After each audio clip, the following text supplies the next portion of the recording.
recently, about at the end of September, I took on the role as co-president of the firm, leading alongside one of our senior partners. And then at the beginning of the year, I'll take over full time as president, which, for me, I reached a point in my career, now I'm 20 plus years in of doing more or less the same sort of thing in my practice. And one of the things I really love about being a lawyer, and especially being a litigator like I am, is you're constantly learning. So it's never the same, but even still, after that many years, you begin to go through the same kinds of patterns, to do the same sorts of things.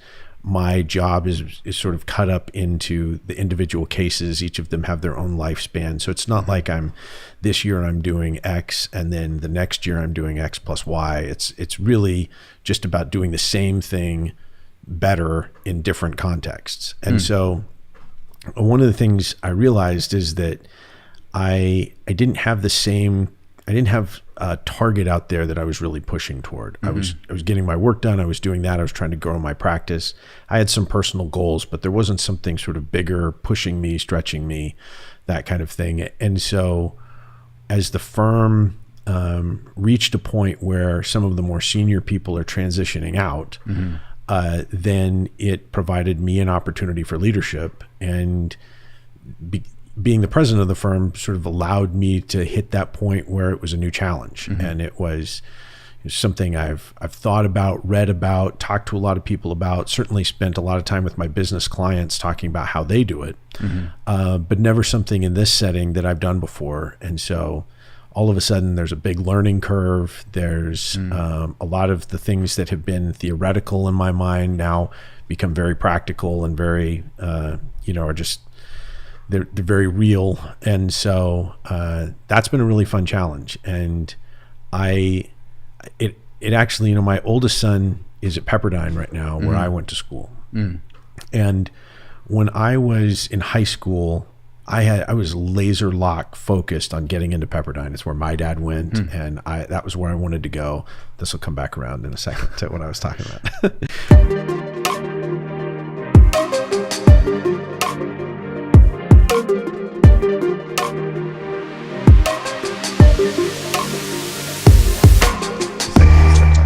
Yeah, so it was a place I really wanted to go. Getting in was going to be a challenge. It's a competitive school.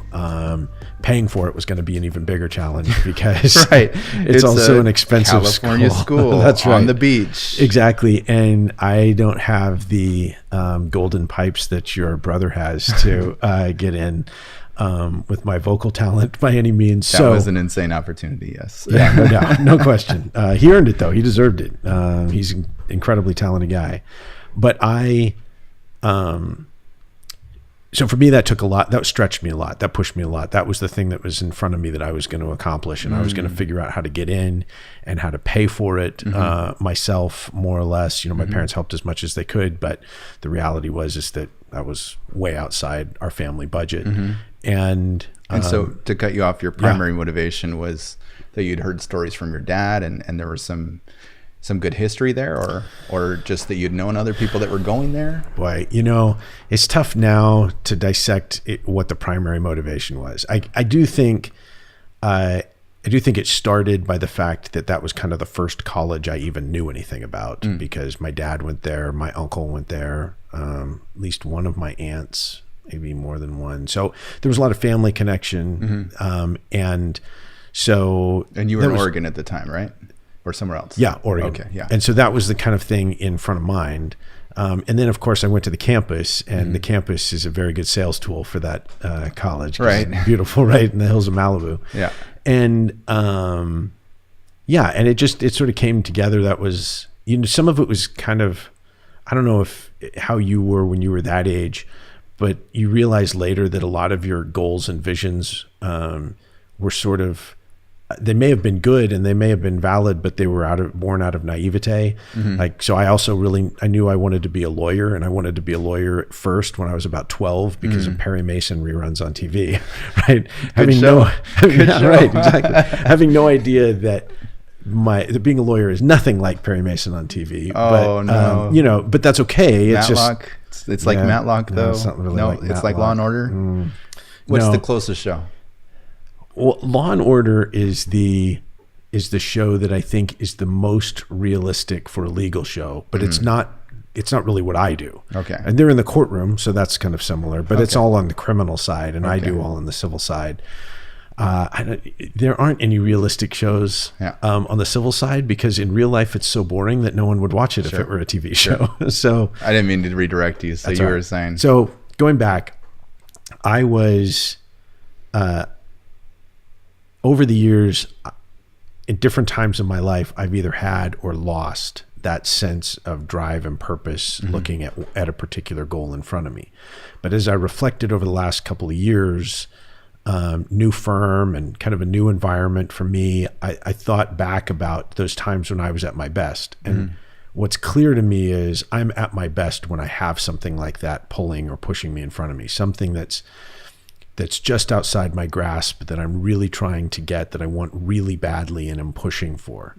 And when I don't have that, I'm not a workaholic. I'm not obsessive compulsive, at least not in that sense. Right. And so I'm not always internally driven, no matter what I do. I need something a goal, a purpose to push myself. And so when I don't have that, I can be complacent, I can be disengaged, and that's bad for a lawyer, probably for just about any professional, but that's not good for me. Taking over as the president of the firm allowed me a whole new set of goals, a whole new set of ways to push myself and stretch outside my comfort zone. And so that to me was a big component of it. It wasn't the only thing, or the thing that most excited me. The thing that most excited me was getting to play a role in creating a good environment for me to work in and my friends to work in, which, I'm fortunate enough to work with a lot of people who have become my friends over the years and people that I'm becoming friends with. And I thought, if I can take the things I've been learning about leadership and about business over the years, sometimes purposefully, sometimes just by serendipity, and use those to create something good for me and my friends, then that's going to be a fantastic thing to have accomplished on top of my other career goals and the things I'm doing just sort of on the law side of the practice. So the presidency really kind of offered that dual opportunity to push myself again and to maybe accomplish something for me and my friends that's good, create a really good workplace, some places that we all enjoy. So I'm excited about it, even when it's hard. And it is hard sometimes.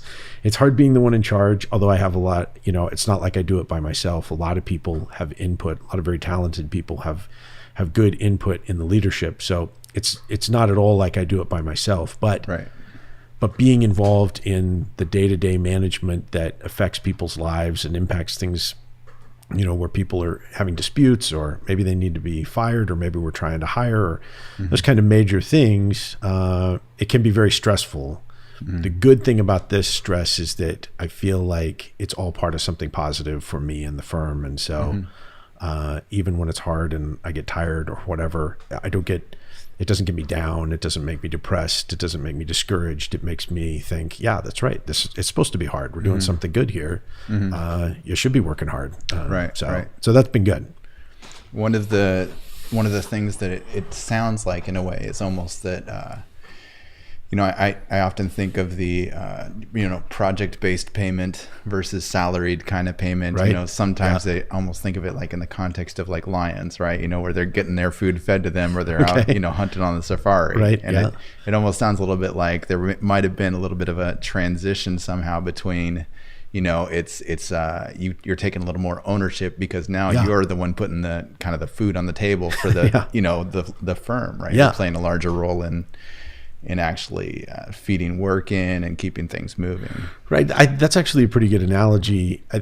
Not just for me, but lawyers in general kind of hit mid-career crisis. What doesn't always have to be a career crisis, I guess, but you hit this place in your career where it's sort of like the transition from being a child to an adult, where you go the first part and people are feeding you and kind of supporting you and putting you in a position to be successful. Right. And at some point you transition to the other side of that, which is you're feeding other people, you're the mentor, Hustling. you're right, you're trying to bring in work, that kind of thing. There's a middle part in there where you're sort of in between. You've got one leg in each. It's sort of like, the analogy would be, when you've got acne and your voice is breaking and it's like it's awkward and it's uncomfortable and you're not really sure whether you should be playing with your toys as a kid or you should not be asking for toys for Christmas anymore because you're older.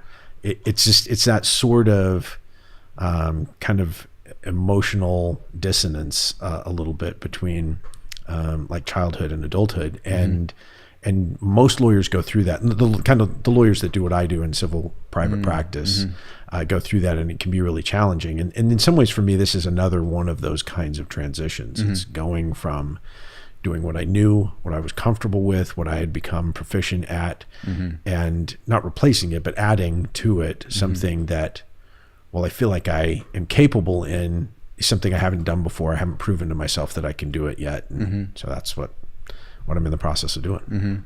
Interesting. Do you find yourself thinking about it more as a group of people or more as a company, if you were to think of it in those kind of terms?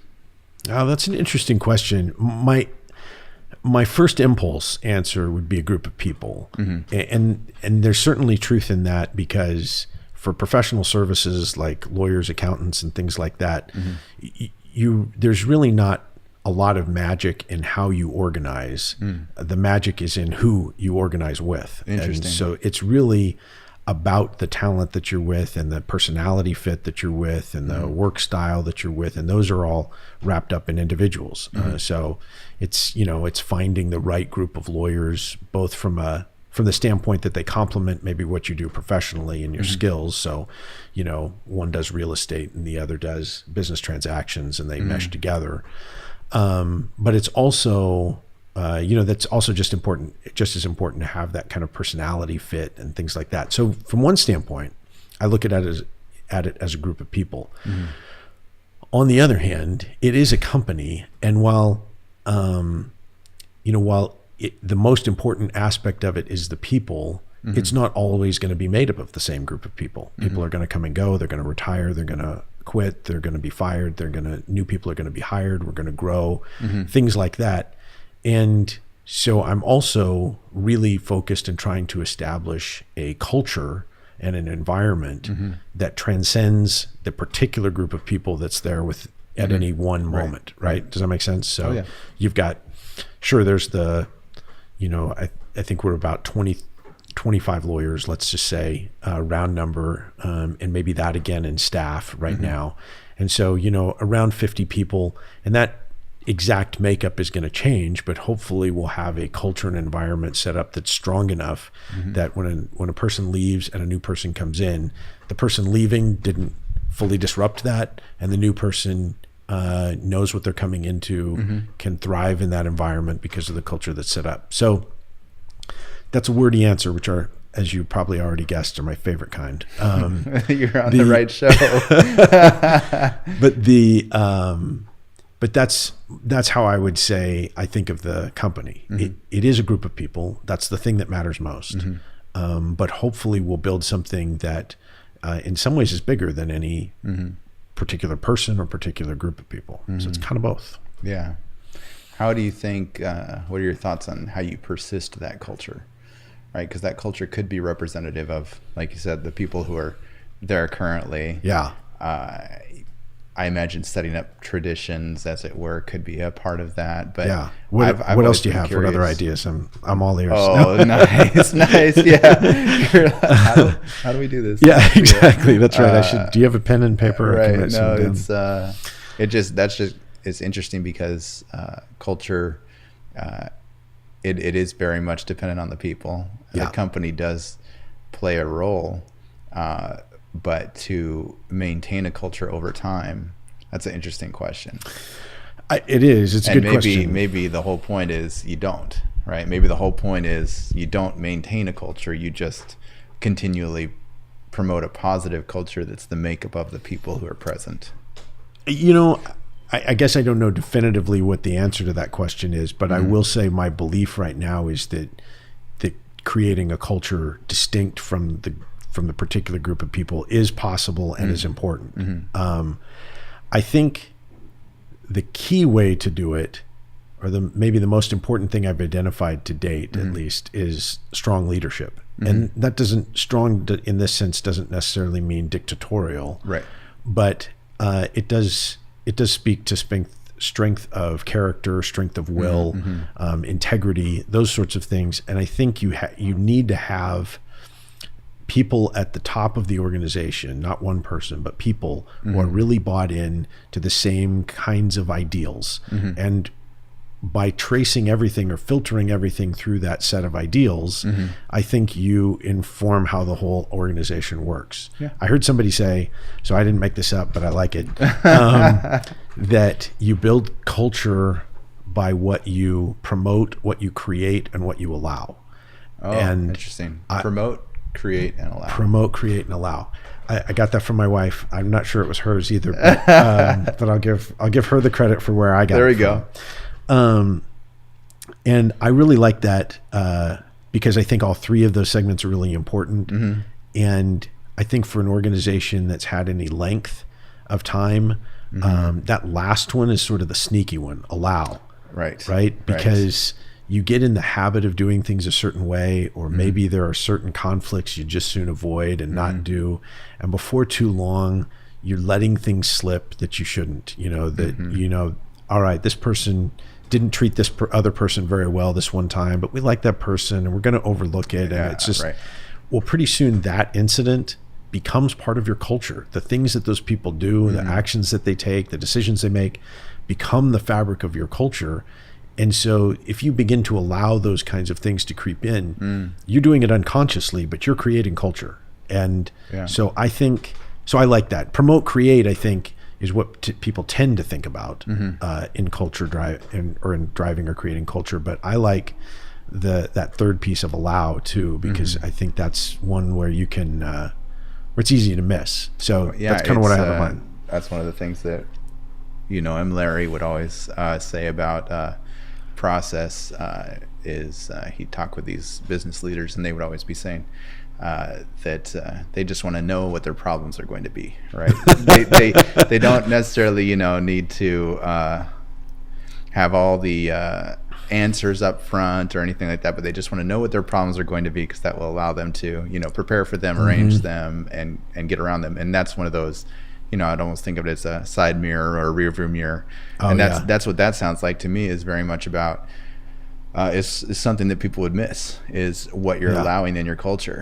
Because you would think just the way life is, that you could promote and create your way out of those issues. You just naturally, and that's probably why a lot of people miss it, is because they're promoting and creating their way out of those issues there. I mean, that's how people most of the time operate in real life, right?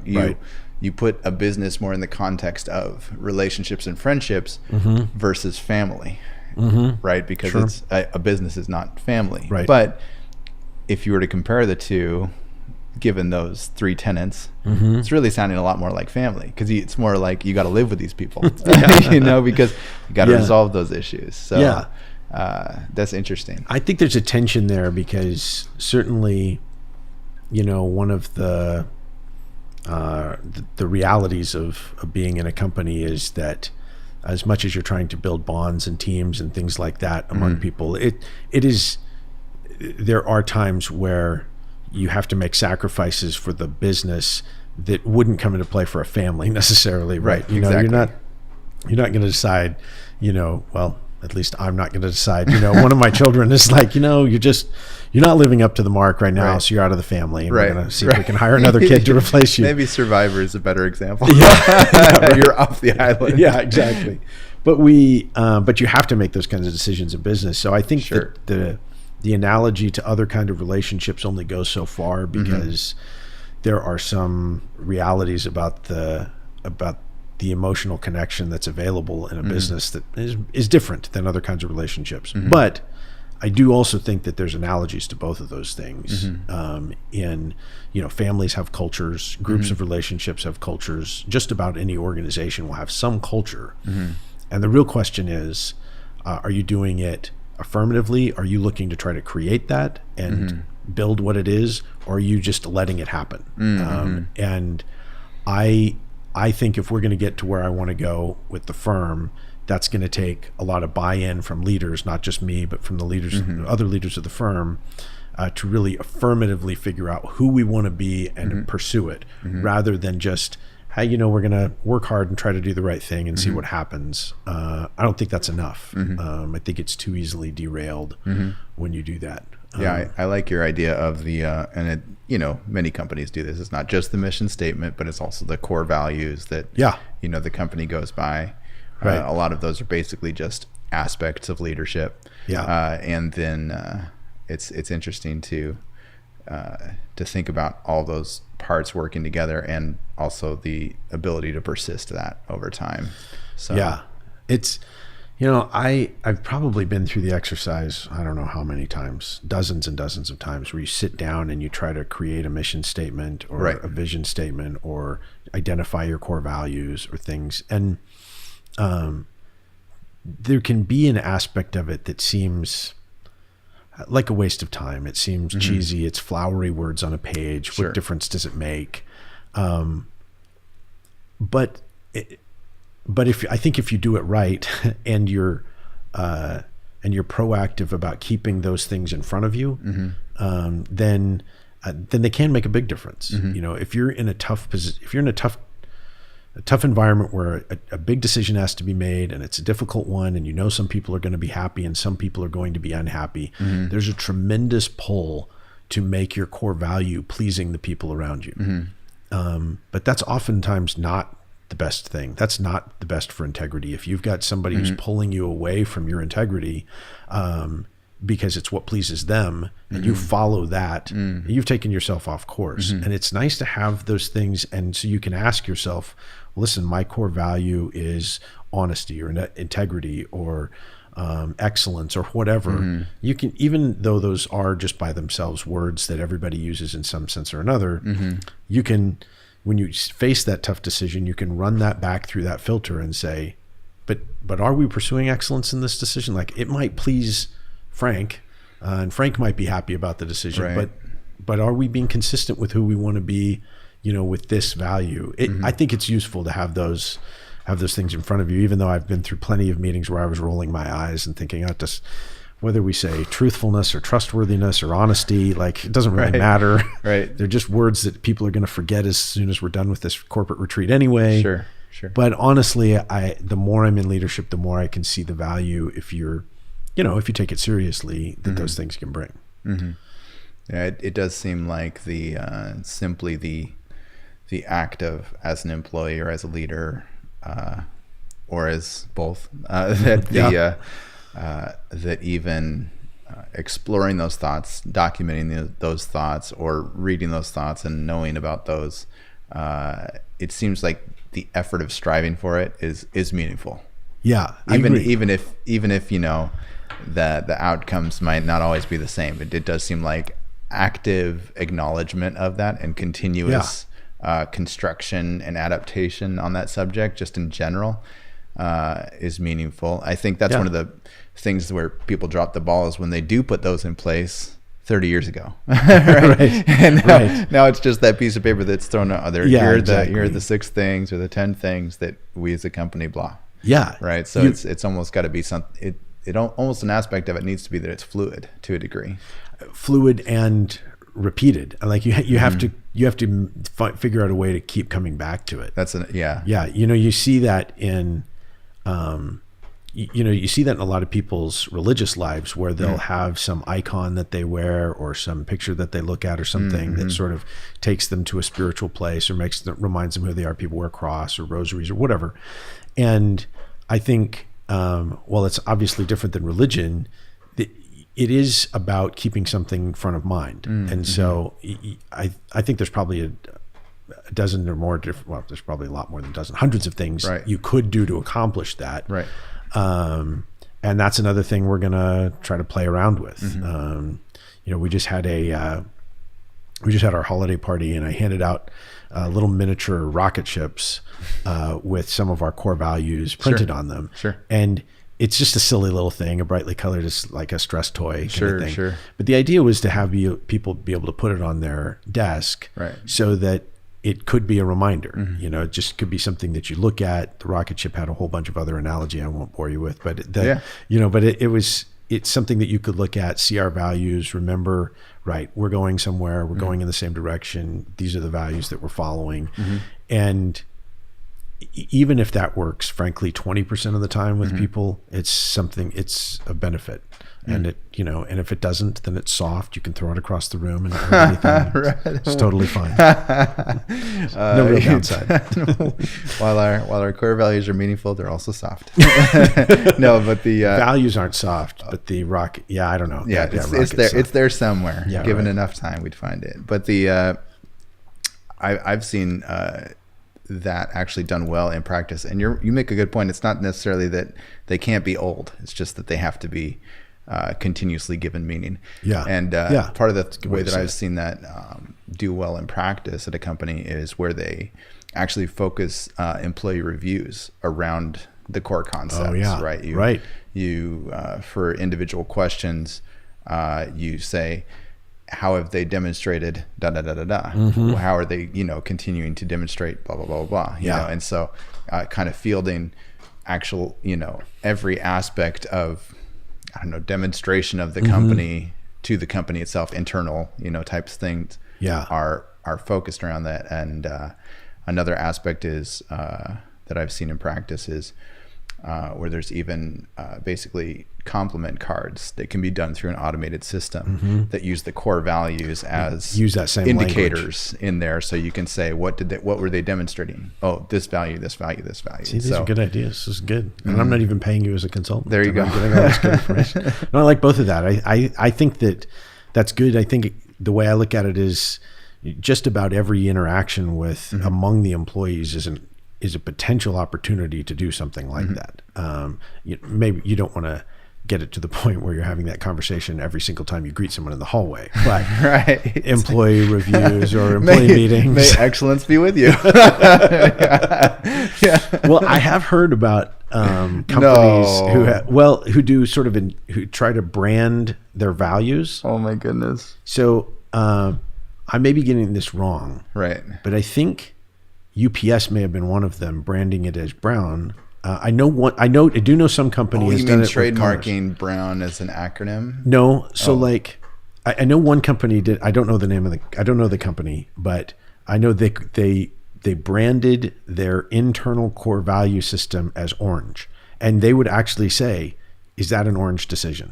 Oh, okay. Are you feeling that's orange not too today? Bad. Are you feeling? Well, feeling orange is a little bit. Be a little hard for me. Orange decision. That's maybe taking it a little too far for me. I can see that. Are we being orange right now? I can see that. Yeah. That would. I'm not sure I'm ready for that stage yet. You're right.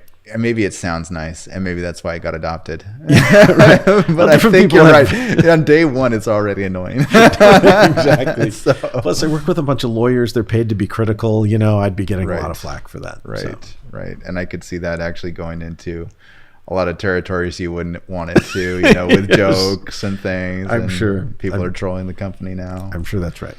Orange bucket of paint. Yeah. No. So we're staying away from that. Yeah. Not going to be orange. Not going to be orange. We'll just use words, not, we won't brand. So you'll pick a different color is what I hear you saying. No, but I think one of the things that's really interesting about that is that that there can be a set of core values that does represent what people generally believe. Or generally aspire to. I mean, isn't that wild that there's that much in common? We there's so much out there about our differences and all sorts of friction points, but it seems pretty interesting to me that there can be that much alignment around business goals. Yeah, well, like in a business context, it seems like there's a lot that people can agree on. I think even in business, we're just a collection of humans, and I think it's Maya Angelou poem that says we are more alike than not alike. And that's true. It's true no matter how you collect humans together, that same element will be true. And I think, especially coming from a similar culture in America, even though there are a lot of subcultures, you know, if you look at America generally as culture, our particular brand of capitalism, our particular societal history, you really do run into more similarities than differences. You get outliers that sometimes take up more noise or make more noise than they ought. You know, someone who's really self-focused or really, you know, focused on something that's not for the good of the group or not for good for other people. But I find that most people, if you express that you want the core values of your organization to be something that's positive for them individually, positive for groups of people, that have some sense of greater purpose and self-sacrifice, I actually find you'll get a lot of consensus around it. At least at the stage of adoption, whether you can actually follow through and get people to act on all that. Right. You know, that I guess depends on the leader and the people. No, that's another good point as well, is that it's not really so much that there's disagreement in the aspiration. There's disagreement in the details. Yeah, that's right. Or in the execution. Yeah. No, I think that's very true. Right. Yeah. The implementation of things can just go pretty far off the rocks if it's not done correctly. Yeah. Because with anything, if it's aspirational, there is stepping toward that, and then there is how much effort are you going to put into pushing someone toward that, and how much are you going to require of them to move toward that. Right. And so there's several scenarios. There's the scenario of the person is not moving toward it. What do you do then? The person is moving away from it. What do you do then? The person is moving toward it. What do you do then? How do you keep them on that track? Yeah. So I think it can get a little dicey. Well, that's at least one part of why taking over leadership in an organization, or just being involved in leadership in an organization, is really hard. And doing it well is really hard, because those are difficult questions to answer. Right. When do you push? When do you pull? How do you draw the line? When do you make exceptions? All of those kinds of things from a management perspective, they sound easy when you're talking about it in theory. Well, if somebody, you know, we set a rule, and if somebody violates it, we punish them. And if somebody exceeds it, we reward them. Right. And then, you know, well, he would have hit the mark, but he got sick. All right, well, we'll make an exception for that he got sick, but then we're also not meeting our performance goals. Right. And so there's just layers of complexity when you get down to the specifics of a single person or a smaller group of people, that makes it really challenging. But it's also what's fun. It's fun to think about, fun to have these kind of conversations about it in theory, and be able to go in and see, okay, I'm going to try a toy rocket ship. Is everybody going to make fun of it and throw it at me while I'm talking? Or are people going to put it on their desk and be like, hey, cool, a rocket ship? Right. And it's fun to try to dream up something good and then go see it put in. And I've done that in the context of legal cases, right? That's a high degree of strategy and organization and running things. So it's not like this is the first time I've ever done anything like that. It's just a different context. But I do a lot of the same things for my clients with cases and that sort of stuff. I actually have an idea, something that you could try. All right. But first, I want to tell you about something that I started doing. Okay. It's this crazy thing with this Fitbot app. Been working out. It's pretty cool. Yeah. Not going to go into it. You're looking good. But I put the screen up. Working. And it really works. It's pretty incredible. So here's my thought of what you could do. Okay. So at a company that I was at before, what they would do is they would put up actual charts of your personality profile. It was something that everybody had at their desk. Right. They had their own personality profile at their desk. Right. So okay. Yeah. So it was something that was colorful. Right. Okay. So I think it had 4 colors, 4 zones. Is some Myers-Briggs sort of thing? I don't think it was Myers-Briggs, but it was similar to that. Okay. Right. But basically it would talk about your communication style. And so, risk aversion was a part of that. Your creativity approach, like, do you want to talk about things and wonder about? Yeah. Do you want to get into the specifics? Like, right. how, so basically, I bet my wife would know exactly what you're talking about. Right. She loves all of those things. She's good at all of those things. Well, they're effective. Yeah. Oh yeah, I agree. She's just an expert in them. So it's the distance from the center shows the strength of that area or your affinity toward it. Right.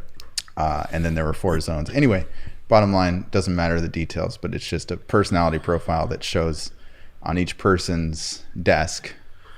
And it was something put out by the company. So it was not necessarily like they were, rude about it, but it was kind of a part of being part of that company. So what was the idea? Was the idea that like each employee would know their own? No. Or was it so you'd be able to sit down and be like, colleague, okay, I'm going to talk to Kirk. You check them out. You're like, okay, this person's very red. So I'm going to dive right into what this actually means and what my actual objectives are. We're not going to discuss it at all. Or so this person's very yellow, so I'm just going to toss an idea their way. If a person's not yellow, like no ideas for that person. Like they don't want it. So was there pushback? Like were there employees who were like, that's kind of asking me to really be vulnerable or, show a part of myself? Or? I don't think that there was any pushback. Interesting. I obviously I wasn't in a role that was pushing that out there among the company, right. But this was earlier on in my career, but it was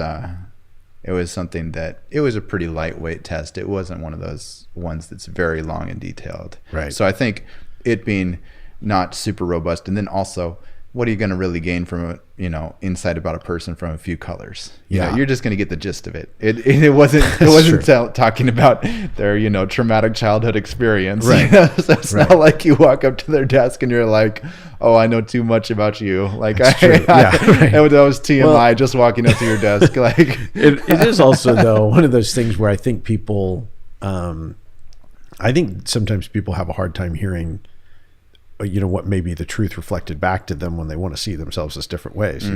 Sure. Maybe I want to see myself as direct and to the point and being a straight shooter because that's, maybe that's what my dad always said I should be. But in reality, I kind of like to work around things and process things before I talk about it. And, so maybe. Thank goodness for objectivity. That's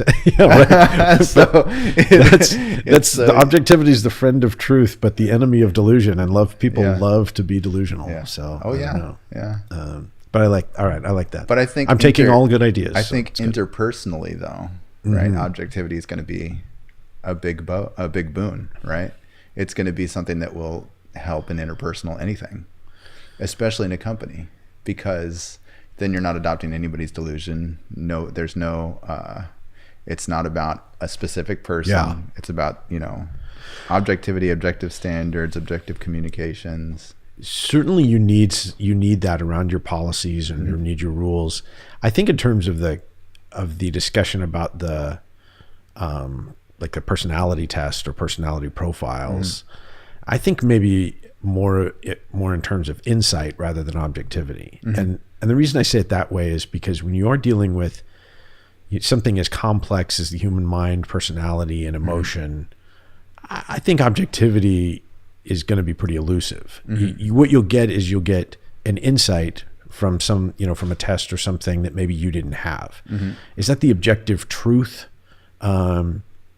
That's harder to say. In my business where the truth is supposed to be found from arguing, you have one person saying absolutely this side, another person on this side, and the truth is supposed to be found in the middle. What you find is that means there are always going to be 3 sides to the story. People say, there's 2 sides to every story. There's really 3. There's your side, my side, and the actual truth. And when you're dealing with personalities and that sort of thing, that actual truth, because people are so fluid and their thoughts, emotions, personalities are so fluid, I think you're looking less to find like the truth about who Kirk is and more like, and what insights can I find about who Kirk is right now? Which is maybe getting you to the same place, but I just, you said objectivity. I think that's maybe a little bit different, or at least that's how I would think of it a little differently. No, I think the way that I would probably take a stab at defining those would be that objectivity is, maybe a bit more cold calculated, right? Yeah. And then maybe perhaps insight is saying we're going to draw on 10% of context or so, right? It's lightweight context, still objective. Yeah, I guess what I would say is because of the sort of cold, static reality of objectivity, it's harder to fit into interpersonal relationships because dealing with humans, they're not static. Absolutely. And dealing with them well is it's not cold. Yes. And so there is some usefulness, and like I said, from an organizational standpoint, you have to have objective standards, policies, things like that, so that sort of everybody knows the rules of engagement or the lines or where things are. I think people need and thrive under certain boundaries and structures. But when you're talking about how to get to know somebody, it's not so much that you want to pull out the capital T truth as if it's this one lone thing that stays the same and is always for you. What you want to find is some insight to who you are at your core. And even who you are at your core, while maybe mostly the same after you've developed, for your life, even that's going to change. Even that's going to be influenced by your experiences and your decisions and the people in your life. And so, knowing your core will give me some insight, but it will also change some over time. So I don't know. I feel like we're sort of off on a tangent about objectivity. Well, I guess where I was going with it was just that I think the key word is context. That's what strikes me as the Tell me word. what you mean by that. Meaning the cold, hard truth, the objective truth is probably not going to take into account like a context. I see. Right? Yeah, I see what you're saying. And it would take into account an objective context. It would take into account, here's the actual surroundings, the actual reality of what was occurring at the time. But there is, you talk about delusion, you talk about whatever's going on in somebody's head. We're all experiencing everything uniquely. Yeah. And so I you could say that. we're all delusional to a degree.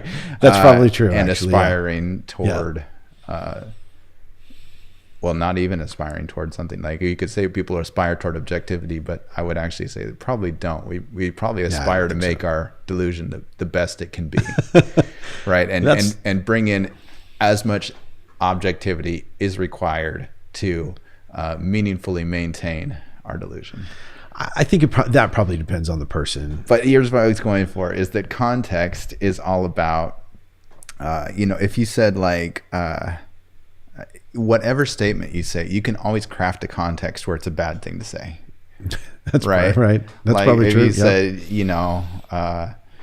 even, to say that's orange, right? Yeah. I'm sure there's context where that's a huge compliment and there's context where that is very inflammatory. Right. And so context is just such an interesting thing. And regarding culture, regarding managing, regarding meaningful interactions that have no friction in interpersonal things in a business, I'm always curious how much context plays a role in that, right? You talk about the things that you allow. I think that's one of the interesting things is how, I guess what I would say is how much context do you allow, right? Like maybe a good way of saying it is in the same way that something can be super positive or super negative, right? In the super negative, somebody could get very offended about something. Right. And so that would be saying, we gave you a ton of context here. I don't even know how you got to that place where you got that offended by this objectively sound thing that most people would take in this way. So, I mean, I guess I'm just, I think one of the discussions that happens a lot in culture and interpersonal things in business is around how much context that culture is allowing. Well, I think there's maybe a number of different things going on there that affect culture. When you talk about context, I think part of it is, there's a communication piece to that. So how, okay, I have an idea or I have my policy or I have what I think is true. How well can I express that? How well do I express that to you? So how well do I communicate what's in my head or idea to you? That's part of the context. Part of when I hear you say context, it also brings in a component of sort of how far can you stray from a bright line or the objective, policy or whatever based on other circumstances that come up, maybe that I didn't anticipate or that, or historic circumstances that someone is bringing to the table. Sure. Right. I mean, that's another factor of it, is not even so much just about what is the context of a one-on-one discussion, right? Usually people can get a pretty good grapple on that. But when you start incorporating other folks into the conversation, when you're talking to a group of people, when you're, practicing leadership on a company-wide scale, there are so many contexts that are being brought in. Yeah. Right. And so there's almost this mindset of, well, this is pretty reasonable, right, to say, we're going to go play a Frisbee game after work, right. I'm announcing it to the company. It's going to be fun. If somebody's taking offense to that, right. Like it's, I'm sorry that, your mom got hit in the head with a Frisbee when you were younger, I don't know why I'm laughing at that. That's not funny. Frisbee accidents occur. Yeah. No, right, I'm sure. All I'm getting at is, allowing someone to bring in that much context, right? Of their sort of allowing them to bring in so much of their own experience that it begins to overwhelm what the group is doing. In other words, they're saying, well, that is the truth that I heard. Interesting. Right? Yeah. So screw your objectivity. Right. I just brought in 90% context to your 10% truth. and it sounds like 90% inflammatory to me. Well, that's tough. I think as human beings and as leaders, I think we are at our best when we can be sensitive to someone's truth, and not necessarily always be guided by it. Right. So this is the weird example that we've gone down, but the Frisbee accident. So, if somebody does, that was not pre-planned. If somebody has a lot of trauma built around Frisbee experiences, I think even if you don't want their individual experience to guide your whole Frisbee game, branded. Yes, so how Frisbee. You need to get. Have you been today? You need to get a Frisbee sponsorship. Sorry.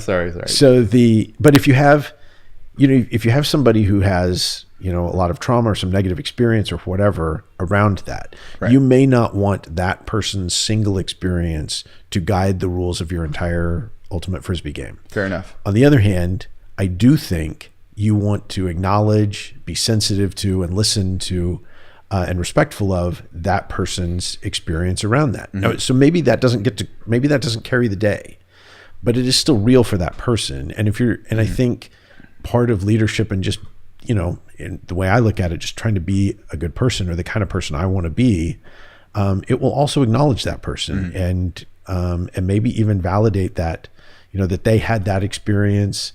That it's meaningful, that it's real, that we'll do what we can to be sensitive to it. On the other hand, sometimes those experiences in a singular way can't be allowed to completely swallow up or trump what happens to the whole group. And I think you nailed it on the head right there. That's what I'm talking about. Is how much context do you allow? How much do you allow maybe one person's experience or one person's Well, not even just one person, right? It has to do with a blend of different contexts and what context how much context of an individual is allowed to basically manage the group in a way. Do you mind if I explore it a little bit more? Yeah, go ahead.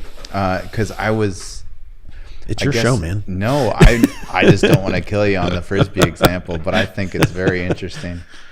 So what do you say to that person, especially in the context of, I'm using context in a different way, but in the context of saying, it's the beauty of English. All the words mean different things. Right. We don't have that many. We need a lot more words. Yeah, that's right. I think historically there's been other words. Also, that's why we keep stealing from other languages, because we didn't have enough on our own. Yeah. French fries. Sorry, what were you saying? No, that's not French. No, it's just really French not. Fries. How about hamburger? Can we use hamburger? Hamburger, sure. German. Is that a German word? Yeah, right. Okay. Yeah.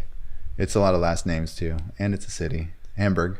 Yeah, right. Okay. Yeah. Total aside. Okay. I was just going to say, let's assume that your company adopted, or maybe not even your company. Let's not use specifics. I just like this concept. A company. I like talking to a business leader about leadership. Yeah. So, Me too. The point being, if that person then started to approach you because you've adopted a Frisbee culture, right? Okay. Every day after work, Yeah. there's a large group of people, and it's kind of discussed openly.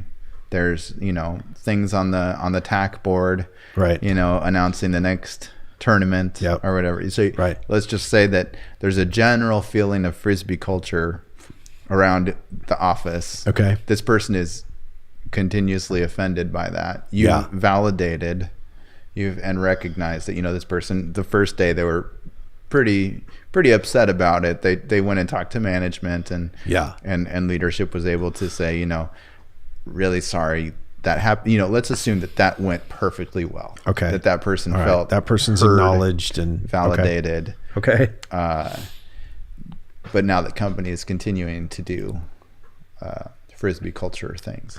This person is valuable. Let's say that they're valuable at the company. It's not somebody you want to lose. I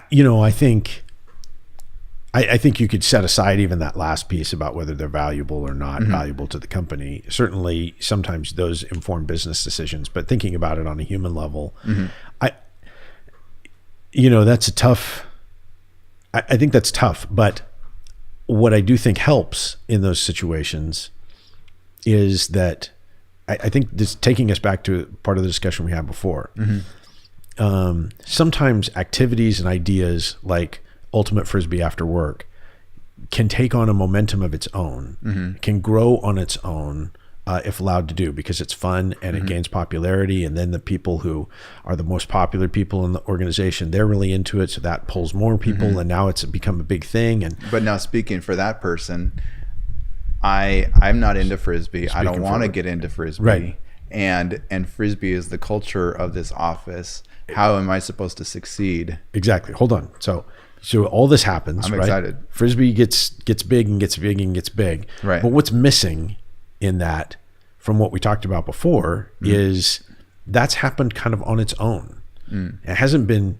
It's not something that was proactively created by leadership, and it's not filtered through your core values or the things that you look at and you say, is that an orange decision? So you're saying it wasn't created, is what you're saying, but it has been tacitly promoted? Sure. Okay. Right. And this is how a lot of things happen. Now, so the reason that's important in this is because, if you've got your one person who really feels traumatized, hurt, threatened, or just like they can't be successful in a Frisbee playing environment. Who can be these days? Yeah, that's right. My son is actually crazy good at Frisbee. Like, I can't even explain it. We're going to circle back to that for sure. He throws the Frisbee so well. It's weird. Anyway, so you've got this one person, you're trying to be sensitive to them.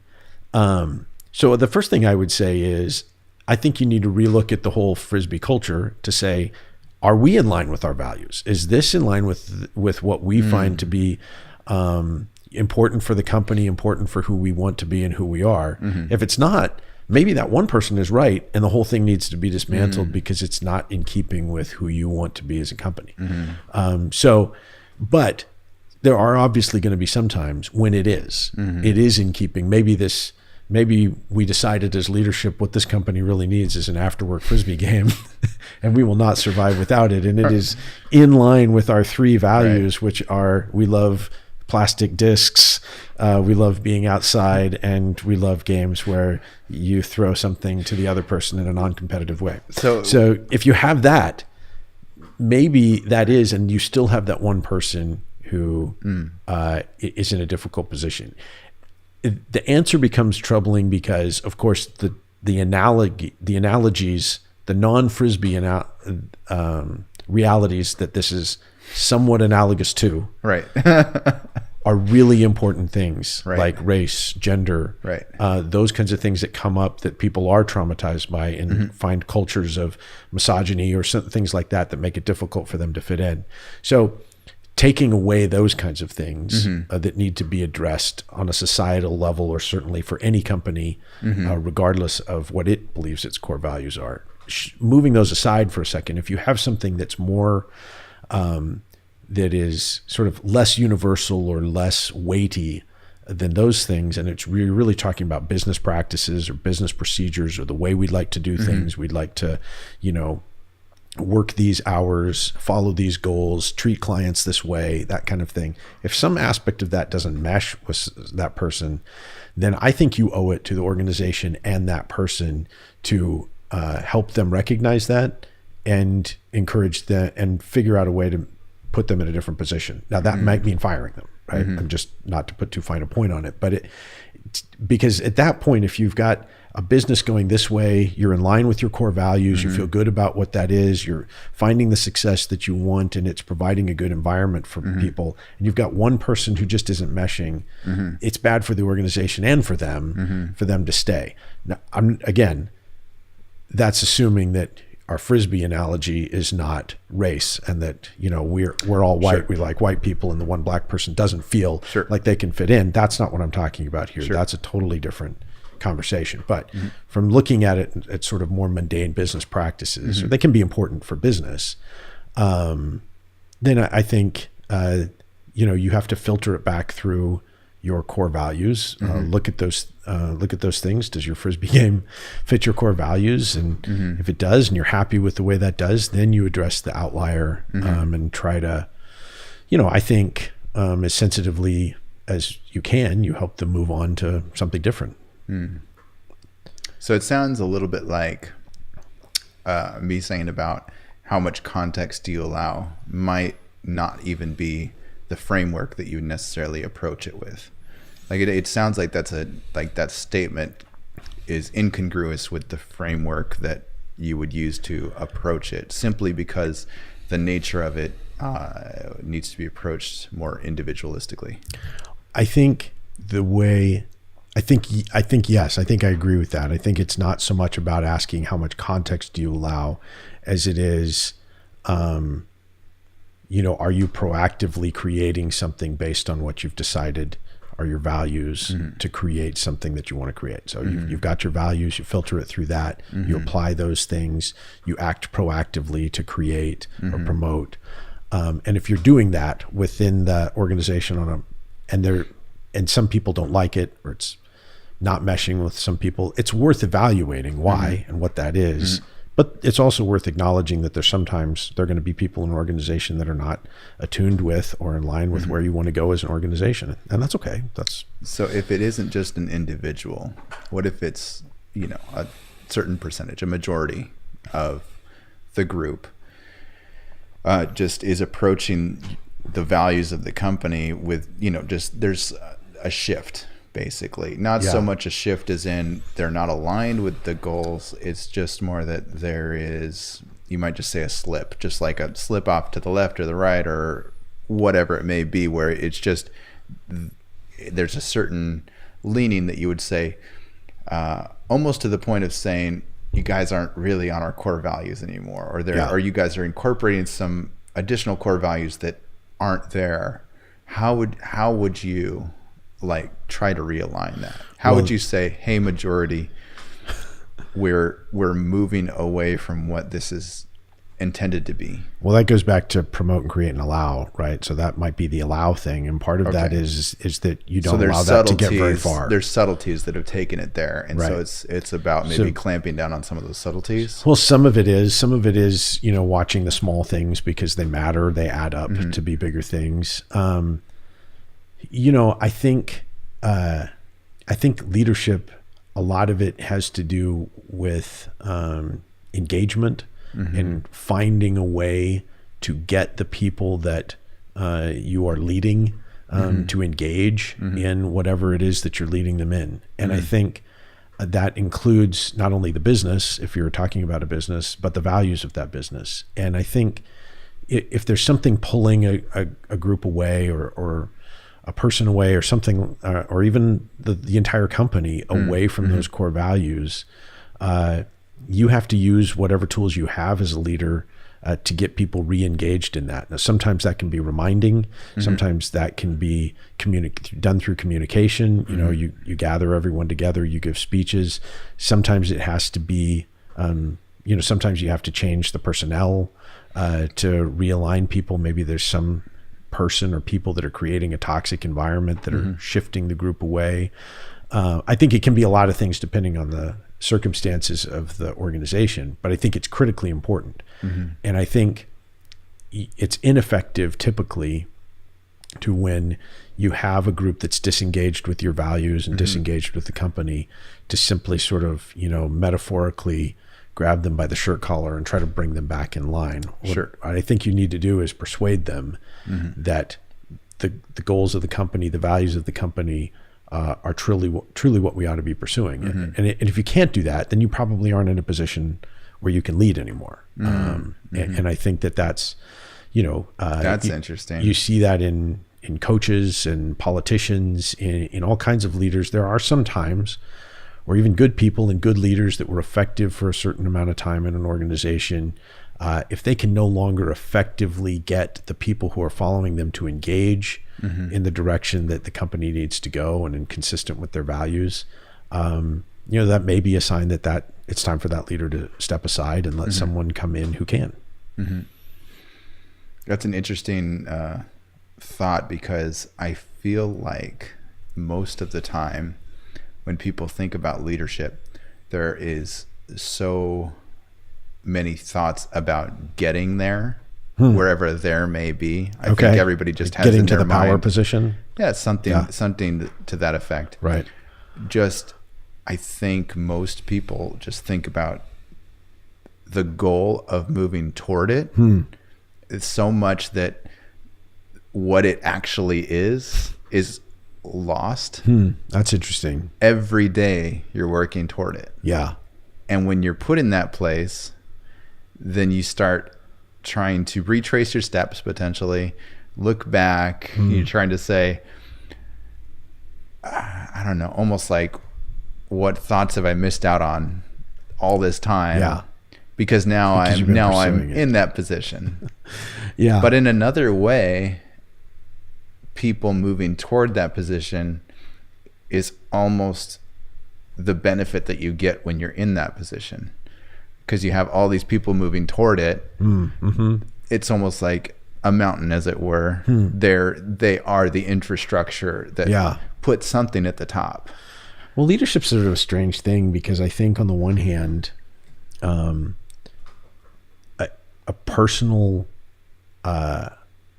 drive for power is oftentimes destructive for leadership.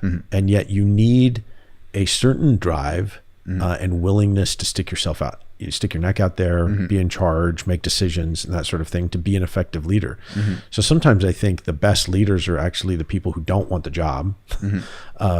But there's also, but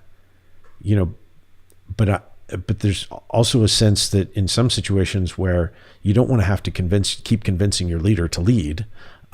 If you're the person trying to follow them, you want them to be passionate and driven and setting vision. And so I think that can be a tough thing. I think you're right that sometimes the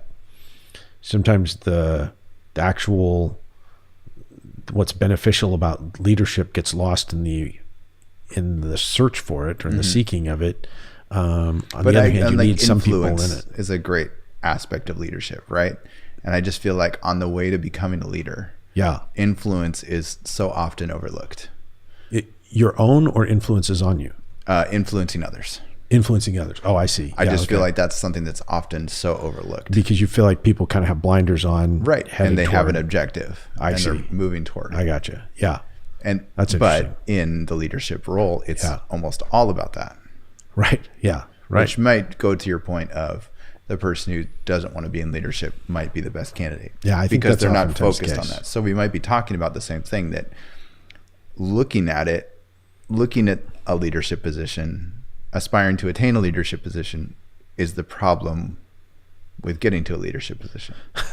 Well, I think it's more nuanced than that, because I do think it's valuable to have people in leadership who wanted to be there. I think the real distinction is why they wanted to be there. If their desire to be in leadership was sort of exclusively to feed their own ego, and so that they can be the one in charge, and so that, no one else is the boss of them, to speak like I would as a parent, then you're not the boss of me. Yes, exactly. That's right. If that's like the primary thing driving you, then I think that's going to leave you in a place where you're not as effective as a leader once you get there. You have to be driven by something eventually, or at some point. You have to be driven by something that's bigger than you. A desire for the organization to succeed, a desire to see other people succeed, a desire to create an environment where people can thrive. Those kinds of things at some point have to be a component of what's driving you, or you're going to be Stalin or Mussolini. You're going to be somebody who sees that power as their right, and holds on to it steadfastly despite how it affects other people, because the critical thing about it is that they have it. And if that's the critical thing about it, then you're in trouble as an organization if that's your leader. But it's not to say that everybody that takes charge or that becomes a leader has to be sort of somebody saying, oh no, not me, I don't want to lead, I wouldn't be good in charge. You want some of that humility, but you can't have that be the overriding component either. You have to have somebody with passion and drive, I think, or at least most of the time you should. But it has to be passion and drive for something other than themselves. I think. No, I would definitely agree with that. I think we went like 5 minutes without talking about Frisbee. I think there's something wrong. Oh, you're right. You're right. Well, you were mentioning that your son is fantastic at Frisbee. It's the weirdest thing. So, again, I'll come back to that. But my brother, I don't know how old he was. Maybe late high school, maybe just right out of high school. I don't know exactly. He sort of changed the mechanics of how he threw a football. We all grew up kind of playing sports, and he'd played football and been around football, and we'd played hours of throwing pass with the football, and he changed the mechanics and just, I don't know, he visualized it differently or did something, and all of a sudden he could throw the football like a mile. Wow. It was not literally, of course. Sure. But he could throw it right over those mountains. Right. Napoleon Dynamite reference. And so he it was amazing. It was just like all of a sudden he just had this like cannon arm to throw a football. I tried to copy it, and I never could get there. Right. So fast forward to my son, it's not a football, but it's a Frisbee. Right. And he starts playing with a group of his friends, I think in middle school actually, and they played ultimate Frisbee or ultimate, whichever. Yeah. You prefer. I was actually going to mention that. It's called ultimate. Yeah, sorry. No, it's ultimate. Weird. It should be ultimate Frisbee. Well, Frisbee's a brand name though, When I it guess. started, people called it ultimate Frisbee. I think that was like back in my day. Oh, you're saying when it became kind of an activity and that sort of thing. I think what you're saying is Frisbee. when just years progressed and Americans became very obsessed with sport, in that everything was professional level. Well, maybe even when it was just a game, I think people first called it ultimate Frisbee, or maybe I just did. I don't know. Playing ultimate Frisbee with Xerox machines, or what is it, in a Kleenex? Oh, you remember our class? Was that from the class? Things. Yeah. Actually, I do have a question from there. Okay, but I'll save that for later. I'll finish the Frisbee. But so he started playing ultimate, and he can throw it kind of sidearm, and he was this little kid. He's grown now. He's taller than I am. But even at the time, he was sort of short for his age, and he's really skinny, and he could throw the Frisbee as far as you can imagine. It was amazing. So I don't know why we were talking about that, but my son, Frisbee talent. Right. But did he have a transition where he started to visualize it differently, or it's just practice? I don't know. I wonder if he went through the same thing as my brother. I don't know. That's the investigative reporting. I haven't broken it down. I have having him try to show me like his technique, and I'm better at that than I am trying to copy my brother throwing the football, but I'm still not very good at it. I'm guessing it has some of the tips are just throw it, Dad. Yeah, and throw it harder. Just kind of like this. Hold your thumb different. I don't know. I just kind of snap it. Watch me. Yeah. Do that. Yeah. So it's a lot of that. I did have a question because I did forget something from the class. Only one thing? Okay, more than one thing. Oh, I thought that was, you were saying that you just, everything about the class. Let me revise my statement. I retained all of the knowledge. I wanted to revisit something. Okay. That Perfect. I can't recall at this moment. The class is business law. Yeah. Where I was your teacher. Yeah. Well, I don't know. People watch. So there are no people. No people. I'm just playing. I'm just playing. Right. The question was around the Song of Silence. Do you remember that one? The track, a silent song, right? So a music artist made a song that was completely silent. They called it whatever song. Okay. Like maybe on the artist, right? Yeah. Kirk Strobeck records. Right. I don't actually remember this. Yeah. Really? A silent song? Yeah. Okay. Like what was the? So maybe it was like called 3:33 or something. It's 3 minutes and 33 seconds of complete silence. Okay. And the question was, could that be protected? That sounds like something I would have made up for one of those exams. No, it was in the book. And I've heard about it from others, and I always forget what the outcome is. But it sounds like if you can't recall it, you might not know what the outcome was either. I don't know what the outcome is. I can tell you that the sort of the legal principles around it, and maybe get there, but I don't remember that case or the particular outcome in that one. But doesn't that sound crazy that you could be able to say that silence is copywritten? Isn't it the yes. title of silence? You can't copyright something that isn't. Mm-hmm. So there has to be some idea fixed in a tangible medium. Mm-hmm. So the argument is going to be, did you fix anything in a tangible medium? Mm. So your recording of silence, right?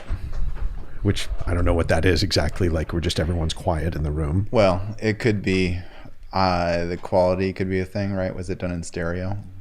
Right. Stereo silence. Anything that actually is recorded that's original, that's your idea your idea, not someone else's. And there's some other factors like that. But if it's fixed in a tangible medium, it's recorded, then theoretically it's copyrightable. I guess your debate there is the silence we're talking about something? Well, the track. Or is it nothing? The track has a name. The track has a length. The track is distributed. Yep. What would really be interesting is if a rapper sampled from it. Oh, there you go. I think a lot do every time they're quiet. I tried to use, I used 5 seconds of that silent song. Oh, okay. So that would be maybe part of the discussion is, can it be sampled? Could it be copied? Yeah. How would you know if there was a copyright violation? That's a good point. Like every time I do this. Did you just do a it's a copyright violation of the silent song. No, that wasn't the same silence. It was a different silence. That's a different silence for sure. Good. That was my silence. I could tell that it was fake. It was my silence. That's my cop. Oh no, I signed a waiver. Never mind. It's your silence now. Oh, go ahead. Nice. You own that silence. Nice. So I guess here's another interesting one related to that. Yeah. Like pink noise, right? There's white noise, pink noise, brown noise. There's a number of different. White noise, I know.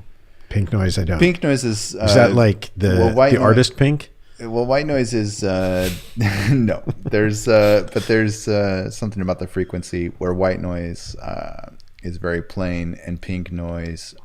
And this is all due to math. I don't know if you know, but all those noises are mathematically driven frequencies. And so I believe that. With pink noise, it does. I was told there'd be no math, but it's all right. Keep going. You were not told there would be no math. There was a statement. I talked to my agent. There will be math. There are with pink noise, it creates, I guess, something where your mind naturally travels. Right. It creates I believe some sort of a conflict, just a very gentle conflict that basically has your mind traveling in a certain way. It basically sparks creativity. I think you're thinking of Pink Floyd. Nice. It's close to pink noise. Nice. I understand why there's confusion. I don't know what brown noise does. I don't know what the other noise. Anyway, it's a frequency. All right. So it's just I'm with you. I'm tracking. Creatable frequency. Yeah. How about that for copyright? Right, because now you're making something. Yeah, sure. But anybody can make if you record with it. a frequency generator. Well, it has to meet other standards. It's not just fixed and intangible medium. It also has to be unique and yours. So if someone else has done it first, they beat you to it. And it has to be something unique about it. And so if it's creation of a specific formula of frequency that creates, a certain type of noise at a certain level, the particular recording of that noise could be copyrightable. Let's say it was a digital creation. And we'll call someone's going to listen to this and write in the comments, this guy doesn't know what he's talking about. We'll call the frequency A. Okay. Right. So frequency A has been created. Let's say it sounds like you can't copyright that at this point, because anybody could make this frequency, just single frequency digital. You just adjust on the frequency slider and hit record. Well, what you're copywriting is actually the thing is actually the recording of it. Okay. Right. So it's not the concept. Okay. So you don't copyright concepts. You copyright what's actually recorded. So it was digitally produced. There was no microphone or location or anything. It was just digitally that doesn't created. make any difference. It doesn't matter how it's created. Oh, okay. It's whether or not. At some point behind the digital creation, there was some human thought, either by creating the software that created it or creating making a decision about the sound or whatever. Those components of it, at least theoretically, could be copywritten with a lot of other factors. Okay. Does that make sense? Mm-hmm. Okay. How would you defend against that? What do you mean? How would I say I made up frequency A? I recorded frequency A. Frequency A is my track. Well, you'd have to get it probably, if it was something that is specific to some computer program or algorithm, then you're probably going to have an expert come in and explain that the one you're claiming was a copy of yours, an illegal copy of yours, is truly identical to what yours is, that someone took that. And if somebody, so what if I say it wasn't identical, but it was inspired by? Well, that's going to be a debate. Oh, okay. Right. So that's why you hire experts to say, no, it wasn't inspired by. It's the exact same thing. But the moment it goes from I also created frequency B, and then I have my one track where I do 30 seconds of frequency A, and I transition to 30 seconds of frequency B. Yeah. You know what that's called? What's that? A song. That's a song. Yeah. At that point, it's a song. Well, it's just like frequencies or sound vibrations or whatever. Like if you're mixing them together, it's a song. And if you create it in a novel way, note one time. If you do it in a novel way, right, then and record that, and you're the first one to do it, you own it, or then it is theoretically copyrightable. Now, whether it's protectable or not is a somewhat different question. Oh, interesting. So if you've got, what's the point of a copyright without a protection? Good question. Well, you still have to pay the fee. And what's the fee about? You have to pay the fee to the U.S. Trademark Office. You're talking about trademark. Okay, but everything is copywritten when you do it, right? Yes and no. Okay. So there are layers. Oh, no. Yeah, I know. I just opened up 5 trees. Exactly. Well, this is the problem. You ask a lawyer about the law, but you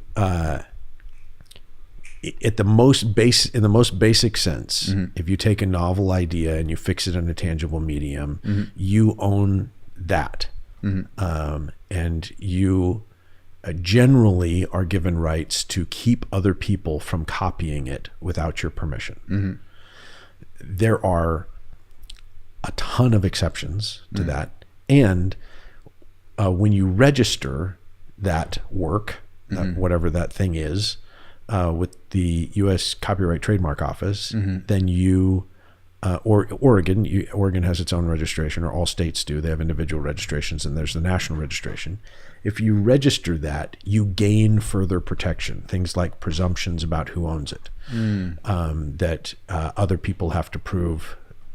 Instead of you having to prove it's yours, other people have to prove it's theirs. So you gain legal advantages by those registrations. And if I had it in this state but not in that state, it wouldn't work. The state registrations don't don't usually provide much in the way of additional protection. Okay. So you want to go federal. Why would you go with the state at all? Yeah, that's a good question. I wouldn't ordinarily advise a client to. It used to be that if you were certain that you were only going to use it maybe within a particular state and it was only ever going to be sold or reproduced or whatever in a particular state. Okay, so maybe like an Oregon memorabilia of some kind. No, think more pre-internet. I am. And that's like the Oregon store at the airport. Well, I just mean it's not so much about the item as it is the means of distribution. When things were less likely to be distributed all over the country or all over the world. Oh, okay. Then having protection in the area where they're likely to be distributed added greater protection. I don't think there's very much value in the state copyright protection outside some pretty obscure examples, I think. Well, now I'm very interested because they must be doing their job. They must be providing the registry. Who's going there? Sure. Why are they going there? Bad advice. They don't get a lawyer. Tell them so otherwise. they just Googled it and went to they wanted to go to the closest office. Sure. Right. It does provide some protection. It provides things like I kind of feel like if you were in another state, you could say, but in Oregon, I've got it registered. And that would at least be a legal document that says it was registered. That's right. So it would provide a little protection. Okay. Just not as much as the federal. Right? Does it cost less? Yep. Okay. Yep. A lot less? Are we talking about $30 or $3,000? Between those. Okay. I can't remember the fees. And then the federal would be like right now. The same number, or 10K? No, the federal would be substantially more, especially if you have to do work to get it. Okay. If you have to prove it, or if somebody disputes it or something like that in the process. Oh, okay. So it can be disputes have to be raised in the process. Disputes can be raised in the process. Okay. If they're not raised in the process, then it's harder to raise them after. You get the person who got their thing all the way through without a dispute gets some protection for them. But obviously, if they got the trademark for it, what if a trademark for it already existed? Well, trademark's different than copyright, but either way. Oh, sorry, copyright. It's either way. It works basically the same for those two things. Stuff has to slip through, right? Where all the time. Give copyrights for the same person for the same thing. Absolutely. I mean, you could write let's say I write a novel and, it's saved on my computer and whatever else. And you steal the copy and you send it to hurts. I trusted you. You send it and you get the federal copyright protection from it. Well, that doesn't give you anything. That just, that I'm still going to come in and prove that I wrote it. It was on my computer and show and that sort of thing. And you're going to end up losing. So, because yes, certainly things go through all the time. But what about something that's very similar, right? Let's say it's just has 5% difference or something. And both people submitted it. It was not you did it or I did it. Yeah. They're truly one's not copying the other. That's what I meant to say. Yeah. And so they just kind of came into the office and both, maybe there was a several year difference between them. So it wasn't top of mind for them. Yeah. Well, what would happen in that case, right? Because both could be trademarked or patented or copywritten or. So all those three things have slightly different rules and laws. But if you stay with copyright. Assuming something similar went into either one of those offices, whichever one's the best example. If you stick with copyright, in some ways the answer's in the name, right? What you're really doing is protecting your right to copy it. And so if somebody else has copied it, well, then sure, it's a violation. If somebody else simply had the idea at the same time and expressed it in the same way and the same means, they have not violated your copyright. Okay. Now, typically the Copyright Office will make an assumption that that doesn't happen. So they may give it to one over the other. I don't know in a situation where there was absolutely no evidence suggesting one was a copy or one was done first. They were really done at the same moment. I don't know how they would make that determination. But what about the patent, for example? What if when it put in for a patent, something similar already existed? Yeah. I got a patent for that thing. The patent office is a little bit different because there's usually a little more rigorous look at pre-existing technology. It's part of the patent application. So let's assume that they did the rigorous look, but they didn't quite find it. They thought that this new thing is unique enough. Well, patent is a little bit different also because the patent is the thing that protects you in that situation. Okay. So if you have an invention first and someone beats you to patent, they're going to have the patent. They're going to own the patent. But I guess I'm saying if I got a patent as well, right? So now both parties have patents for the same thing because the patent office screwed up. Okay. Let's assume that there's some way that occurred. Okay. Well, and it wasn't a clerical error. It was legitimately like they've given a solid patent. Well, it's not legitimate. If they gave the same patent, if they gave the patent to two of the things that are exactly the same, happened at exactly the same time. So not exactly, and not exactly the same time. If they're not exactly similar enough, like it's very, very slight difference. Then that becomes a question. Really, a battle of experts about how similar it is. Really, even if it's that similar. Well, it depends. I mean, it depends on what you mean by that. That similar. Okay. Is it? And it's not really a line like percentage because not everything is easily quantifiable in percentage. There are tests about, does it take the core piece or things like that, not in patent, but in some copyright. That debate comes up in songs all the time, right? I mentioned sampling jokingly earlier about rap music and hip hop, which has a long history of sampling. And there are a lot of cases about the copyright protection around sampling. So how much can you take of a song before you've taken enough of the song for it to be considered a copy and a copyright violation?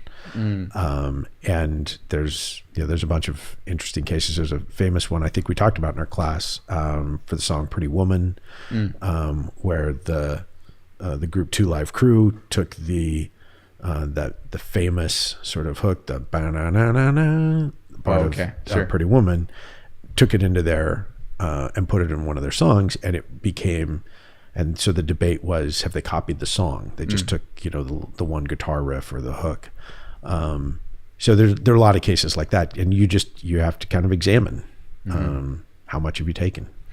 I actually have a question about that. Two Live Crew or nice. No, something else? something related to that. But I did want, so be careful. I did want to show you this, or tell you about this thing that we did with. It's called Mint Mobile. What my wife and I did is we switched over. Bottom line is we were paying $115. Now we pay $15, and we have better service. What do you get? This is a mobile phone plan. Cellular. Oh yeah. It's unreal. Check them out. Okay.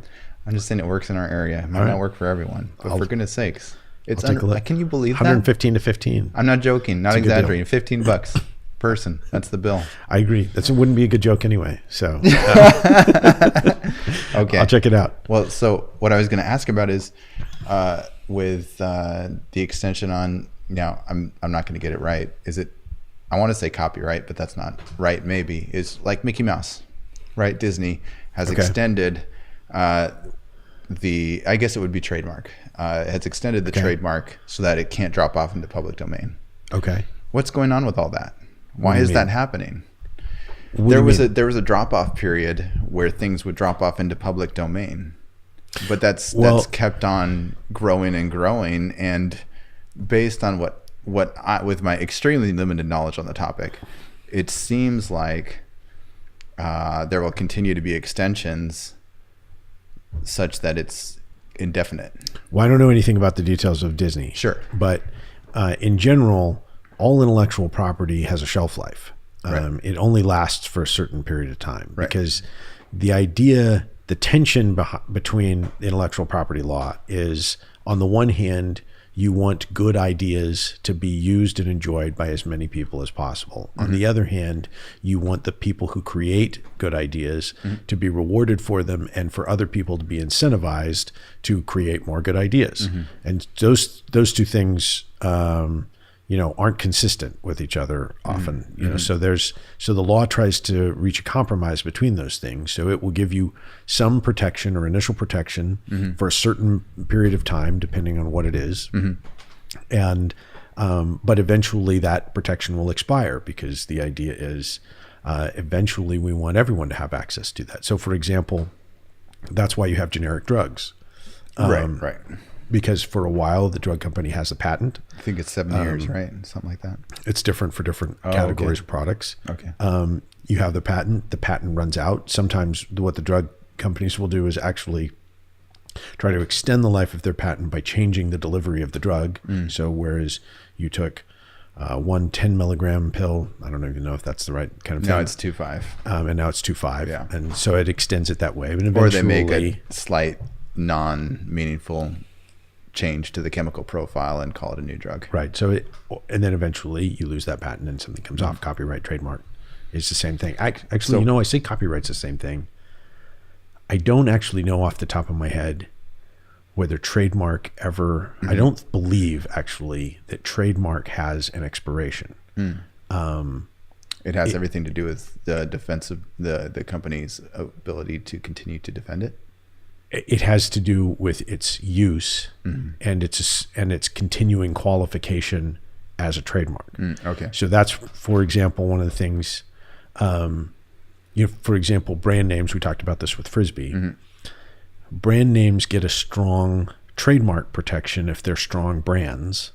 But if they become a common word, they are not trademarkable anymore. And so different brands have come close to losing their trademark because it became synonymous with the product itself. So Band-Aid is a brand name. Band-Aid brand bandages. It's hard to say. Adhesive something, I think. So you've got, but when people start calling all bandages, all adhesive bandages, or whatever, Band-Aids, then they begin to lose the power of their mark. The same as Kleenex, Xerox, and some, there are others along those same lines.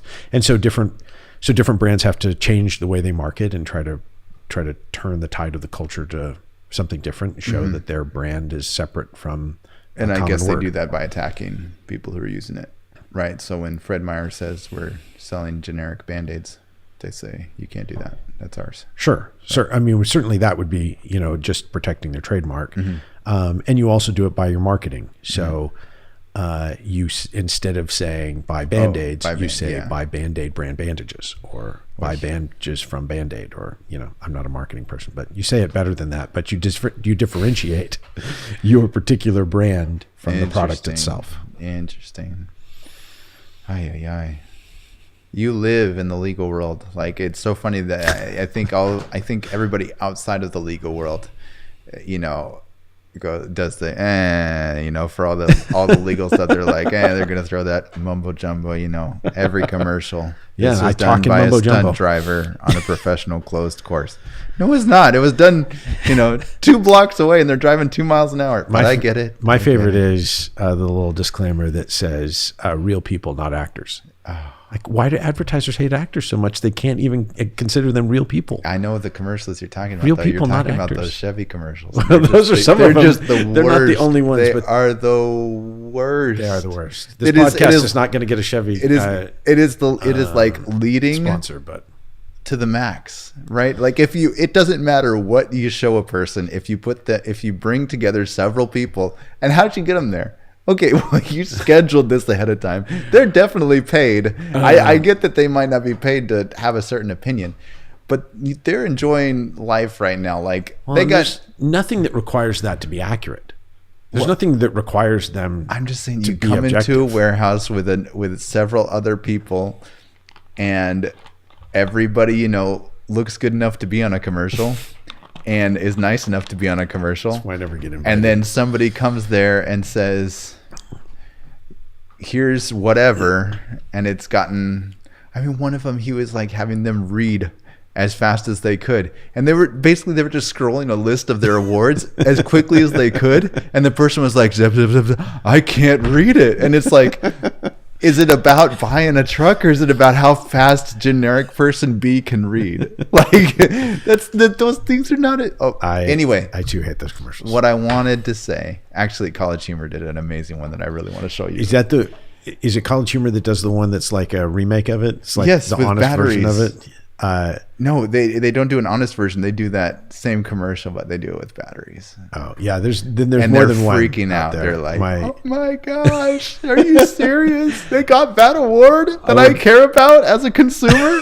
I will definitely check that out. There's another one that's like, that's what they would really say in those, and like it's something like they bring it out and they were like, is it an Audi? And they're like, that's definitely a Chevy. And they were like, it could be, you know, a German luxury car. And you're like, man, that's a Chevy Malibu. Like, I don't know what you're talking about. Oh, okay. No, that was real. That wasn't a joke commercial. That was a real commercial, wasn't it? No. No. Oh, okay. No. Okay. I'll take your word for it. But here's my question. Okay. Is if you were to design that system, how would you approach it? What system? The system of expiration and patentability and all that. Oh, like we're back to that. Assuming let's try and get rid of the distinctions between copywriting, trademarking, patent. Let's just say ability to protect. Okay. Right? How would you design a system given you have complete control over it, where you can say, I mean, you don't even have to do it that way, but a model that incentivizes people to create. Yeah. I don't even know if it needs to offer protection. Like that's the thing that I want to explore with you a little bit, I guess, is just to understand, like, why do those necessarily even need to be in place? Like, what if we existed in a world where patents were not a thing, where anybody could create something, the moment it's created, somebody else can copy it? I say that because in the code world, that's basically what happens. Open source software, right? I don't think anybody in their right mind would have thought it would ever be a thing that would work in any way, shape, or form. And yet it is the primary driver of the entire ecosystem. Like, every project that I work on relies on probably 700 plus open source projects just to do one simple thing. And it's unbelievable because there's trees and trees of dependencies. You know, I know somebody who's they've, you know, built an open source library that's, you know, been used in, I think it's almost 1 million projects or something. Wow. And it's just, or wait, what is it? Is it 500,000? I don't know. It's one of those two. I'm not going to fact check you. But I'm just saying, it's incredible. Like, I mean, that people can create things that other people use, not get paid for it at all, right? Continue to maintain it. This is how the entire internet is built, is on these things. So I'm just saying, and many times it's just people put code out there and anybody can use it for commercial purposes and do whatever they want with it. I think there's licenses that are in place, but I don't know them as well as you know them. But the whole point of them is basically, it's my understanding that the licenses are usually just to say, don't, you know, make this malicious and then say that it was ours. You know, or because I think you can effectively copy the whole thing and say it's yours because they don't even care that much. Right, because everybody can. But it's just, it's mind-blowing. And there's a thing called forks in my world too. There's a thing called forks in my world too. Nice. Where that's the way you contribute back. So these projects are not built by 1 or 2 people. They're built by thousands or hundreds of thousands of folks. Well, I think... you know, going back to your original question, I think our system works pretty well. My guess is there are holes and gaps and things that are wrong. But don't start with our system. Start with something fresh. Well, You're saying the system is good. I think you could do better. Well, somebody could. I don't know that it's me. I haven't in that particular area given it enough thought where I could say, you know, there are plenty of other places that I could in the legal world that, you know, that I'd love to reinvent. Okay, let me pause then. That's not necessarily the one I would. Because then let's go to that, because that sounds way better. I want to hear what you want to change. Okay. So you don't want me to answer the other at all? Doesn't matter. Whatever you'd like to do. Okay. If you want to do both, that's an option as well. I had a really good anser. Oh, I want to hear it. No. We're moving on. So, if I were... I'm going to call BS on that. It's just, you know... Lost into thin air. It's just, man, it was good, too. It was so good. Oh, my God. But, you know, the world that I work more often in things like the trial system, the jury trials, and things like that. I've given a lot more thought to that kind of thing because I've bumped into the problems. I don't make use of the intellectual property protections that much. You know, I'm not a creator. I'm not an artist. Jury selections. I work with juries all the time. Okay. I work in the trial court setting. I do work with intellectual property law, but I'm not the one usually navigating the system. I'm usually the one helping try to protect somebody who has, either against someone who's claiming it's a copy or someone who wants to claim someone else copied or something like that. So I work within that system, but I've got bigger issues with other parts of the legal world than the intellectual property. Well, what system. I've got in my mind right now is 12 people sitting off to the side and 2 desks where there's one side and the other side and then the judge. Is that a good enough? Is that how it was at your trial? Which table were you at? Nice. No? But that's what I've got in my mind. Is that a good picture or should I change that picture? Yeah, no, that's right. Okay. It looks more or less like TV. Not every courtroom is the same, but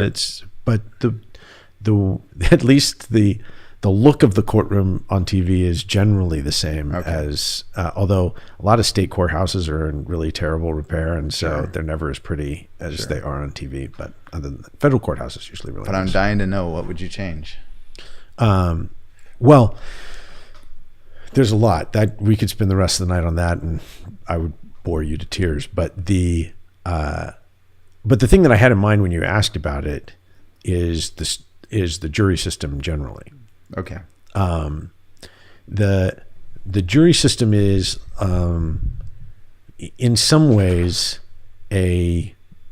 one of the best things and one of the bedrocks of our entire judicial system. The idea that lay people who are not paid by the parties, who are not paid by the government, who are not representative officials involved in the case in any way, from the community would come and help make decisions for people having disputes is a revolutionary idea. That is, I think, an important piece of democracy and has been a critical part of our history. So that's the preface. That said, there is a lot that is asked of that system now that goes well beyond its ability, I think, to be productive. And so what you end up doing is you ask those same lay people to become experts in things that they cannot possibly become experts in a short amount of time. And you run into situations where you don't have a rational decision maker making a decision over very important things. So let me give you an example of what I'm talking about. A rational decision maker, meaning a member of the jury. The jury in general. Oh, okay. Like the jury is the decision maker as a body. And you're saying they can be irrational. I'm saying they're forced into a situation where it almost becomes inevitable. Oh, okay. So you usually on TV or whatever, it's a criminal case. The criminal environment in criminal trials is probably the place where the jury is best suited still to function as it does. There are problems with it, obviously. There's been a lot of research done and a lot of work done, showing that we basically import society's biases into the jury process. So all of the same problems that we have with bias in the rest of society also exists in the jury process. That shouldn't be a surprise to anybody. But because it exists in the context of an adversarial environment, that is with advocates on two different sides, if you have someone who's a particularly good advocate, or then you may have an ability to manipulate the biases in the process to an outcome that favors one side over the other. I know that was kind of an overly complicated way of saying, sure, there are things like racism, sexism, and other things, other kind of bad isms that exist in the jury process. And because not every lawyer is created equal and not every case is the same, sometimes lawyers and just the process in general can use those biases to have a biased result. And that's bad, obviously. But even given that, I think having people from the community come in to make a decision about a criminal case, that's where the jury is best suited. In a civil case, which is the world I live in, you're oftentimes talking about complex products, complex business processes, and things that there's no qualification to be a juror other than you be of age and you not be a felon. And so sometimes we'll be arguing over very complicated science, and we'll bring in expert after expert after expert to try to educate the jury. But it's not a good environment to educate a group of people like that. You're really fixed amount of time, short compacted time. And so the opportunity for them to make a mistake in the process is just so high. And it's part of why very few cases go to trial anymore. The jury trial is really expensive. I'll get to that in a second. It's really an expensive process.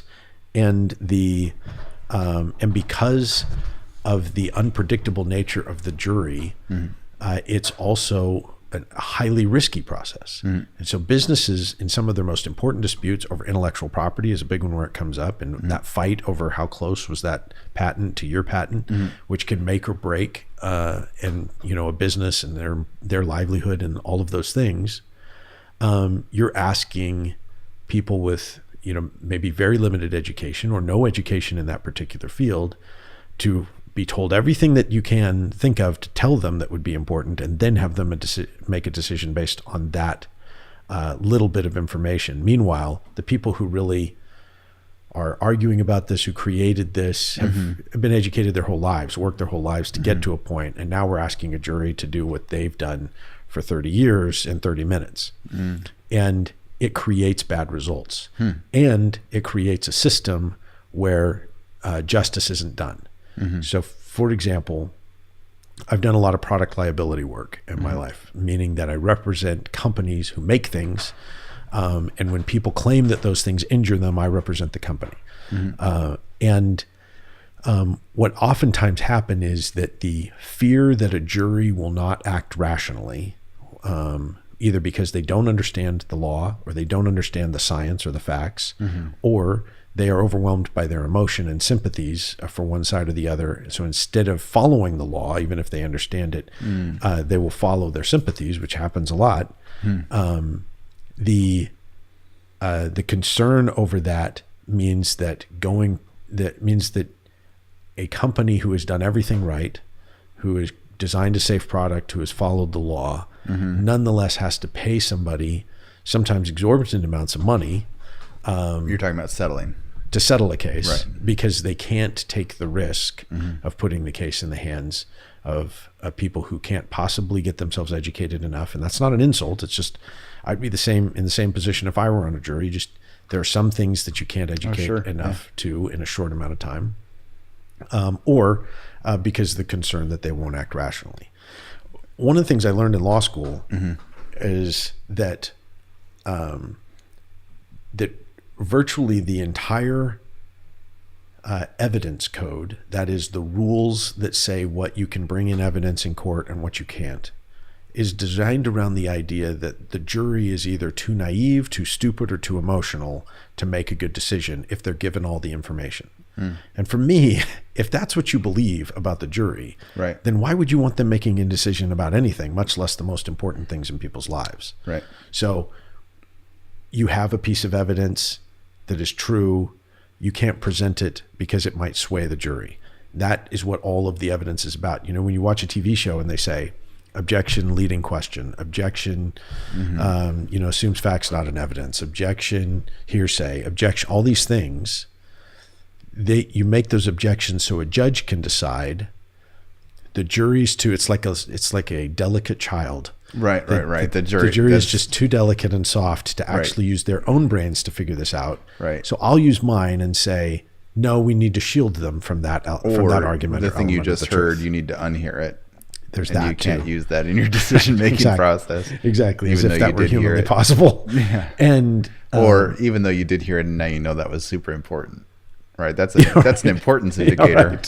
So, and I think that in some ways that makes sense, because it is true that a random collection of people for any given complex legal case, maybe not some simple ones, but complex legal case, is going to be helplessly sort of overwhelmed by having to know the law or any of the details of the science or the facts or whatever of the case. Well, so here's one point of that I'm not tracking quite with you just yet. All right. which is kind of all over the place. Anyway. No, it's great, and I'm excited to hear what the solution is. Okay. I get there. It's not as good as the one I wouldn't tell you about, but still okay. I don't think anything will ever be as good as the answer to that question that I didn't hear. It won't. We'll be talking about that years from now. If only we'd heard it. Yeah. If only we'd put it on the podcast exactly. for posterity. Now you made me forget my point. You had a question. I had a question. Yes, because you're not tracking. You say that it would be too complicated for them to understand, which I get. Let's say they're talking about. It can be, yeah. Yeah, let's say they're talking about complex DNA study, right, or something. Or just about anything with the human body, really. But yeah, crazy, whatever. Right. Very detailed, very scientific. Why does it ever get complicated? I guess is my question. Why can't it be dialed back? Why can't it be simplified? I mean, isn't that your job? Like, to simplify it so the jury can understand it. So how could it ever get complicated if you just say, look, it was supposed to be a green thing and they got a brown thing, and it matters that it was green and not brown. Like, why can't every complex thing be dialed back to simplicity? And I'll just throw in that Albert Einstein quote, if it's not if you can't explain it simply, then you don't understand it, and it seems like everything could be dialed back. So how is that not happening? Well, first of all, in essence, that is my job. All right. When we were talking about maybe some problems I have with the jury system, but we have the jury system. And so existing within the jury system, my job is to try to explain it in as good a way in as effective a way as possible, so as to persuade them that I'm right about my take on it.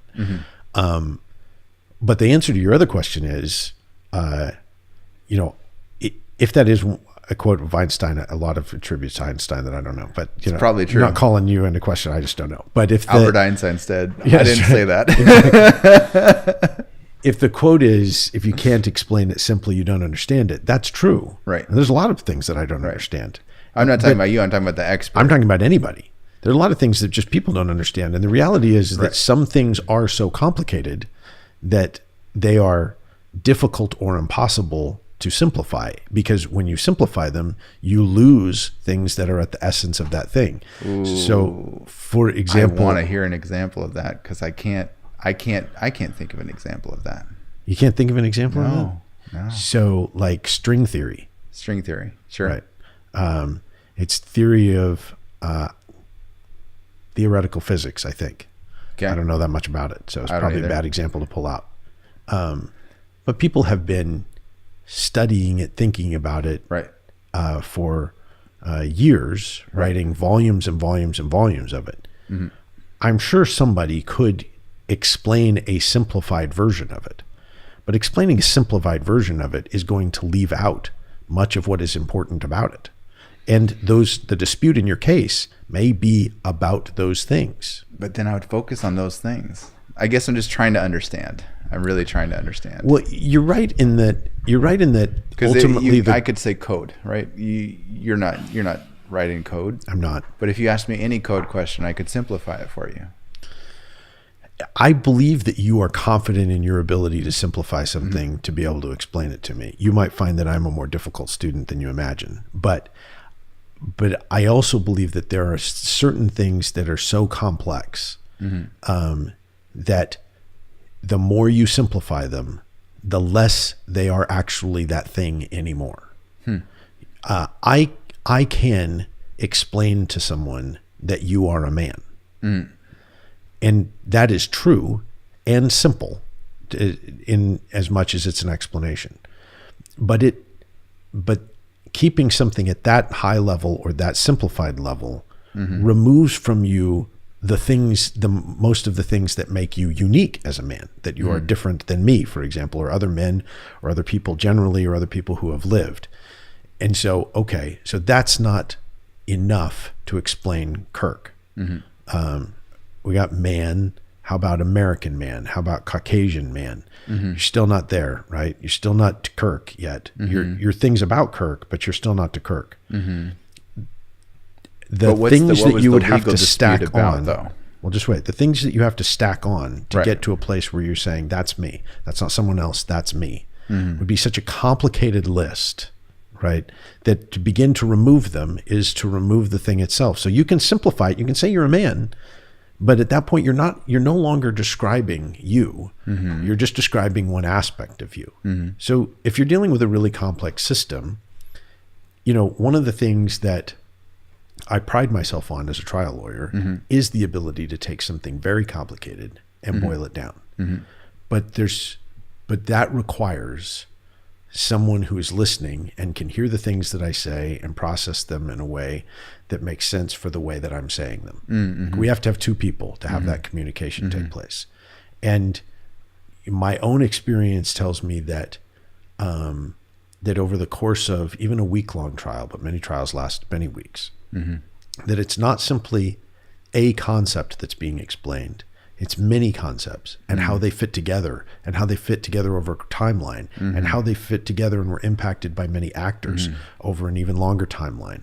And you have all of these, now you have all of these factors that you not only have to understand, but you have to keep straight and you have to okay, now that aspect I get for sure. When you get to a volume of information, that's just a tangled web. And, there are also other things, I'm using this as a logical experiment, not as a religious discussion, but the idea that that the Christian belief that Jesus was both man and God, when in some sense those two things are contradictory. The idea that God is three and yet one. Which is an oversimplified version of the doctrine of the Trinity. Right. Jesus, God, and the Holy Spirit, and yet there's only one God. Those things are logically contradictory, and as a result, to try to understand them as true becomes very complex. You can say them in simple words, like I just did. It took me less than 30 seconds to explain the concept. But that may not be that simple explanation may not be enough to impart understanding. And that's what I mean when I say I need the second part. I can simplify anything. I could simplify anything down and explain it. But would I have enough left after that simplification to actually get understanding from you? Because that's what I need. And I think there are lots of topics that are resistant to that. And different people have different capacity for them. My last my highest level of math was, essentially an algebra type class, with a little bit of trigonometry. And I worked and worked and worked and worked, and I never really understood what I was doing. There were some aspects of it that I could recognize and repeat back or follow the steps of an equation, but I never conceptually understood what I was doing. And so it was really, really challenging for me to do anything with it. Now, that's not going to change because I, swear to try to make an important decision in a jury box. If a key component of the case involves that kind of thinking, that kind of mathematical thinking, I'm stuck. I'm in trouble. I may be able to hear the words, understand the words as English, but I may not understand what you're talking about. Now, truth be told, there aren't, a real high percentage of cases where you required to do trigonometry to make a decision about the case. But whether it's computer science or bioengineering or just aspects of the human body, it's unrealistic to ask people who have had no education on that to process quickly, relatively quickly, decisions that are based on those things.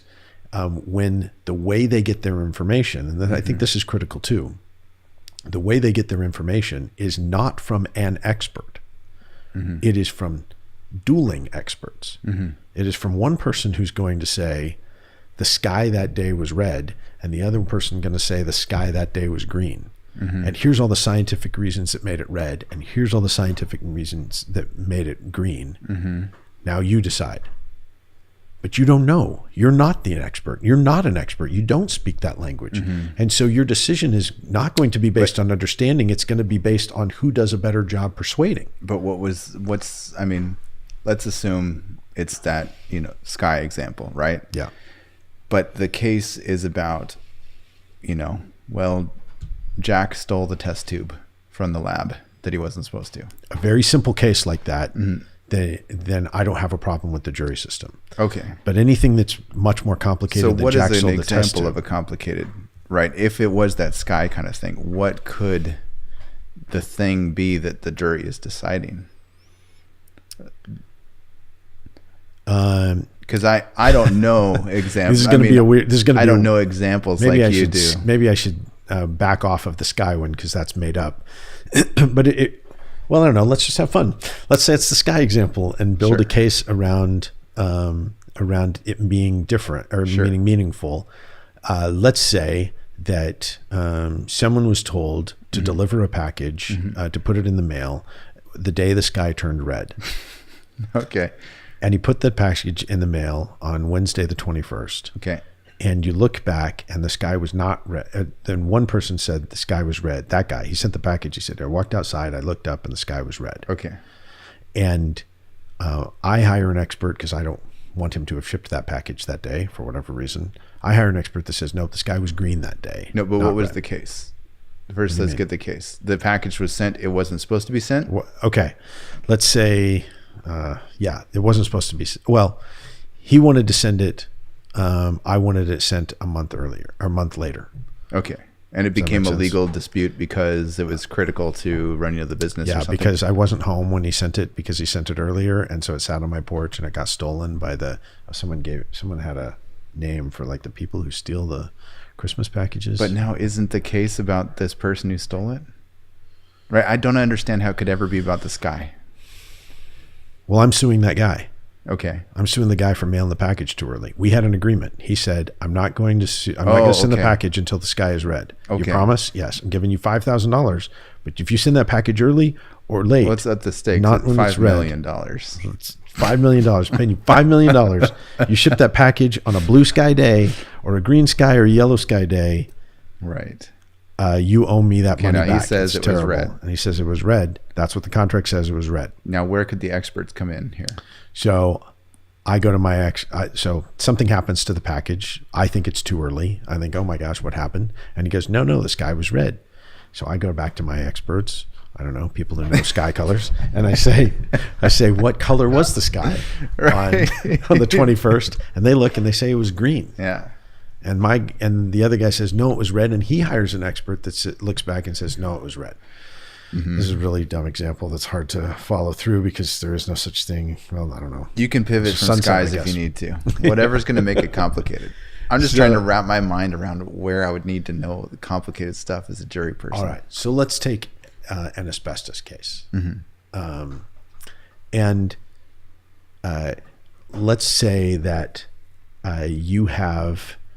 you're the plaintiff. Mm-hmm. You've gotten sick. Yeah. You go to a doctor. Right. The doctor examines your lungs and says, you have something called asbestosis. It comes from exposure to asbestos fibers that were used in an industrial setting. Mm-hmm. Okay.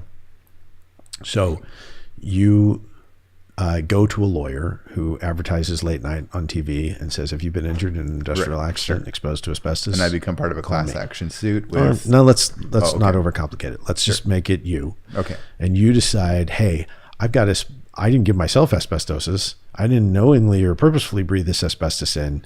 Somebody used asbestos in a product that I was around and exposed me to it. You, lawyer, find out who it was and sue them. And they say, well, what did you do for a living? And they said, well, I was a brake mechanic. I worked for Ford as a brake mechanic. Aha. Well, Ford put asbestos in their brake lining. So it's just an example. I'm not saying anything negative about Ford. Mm-hmm.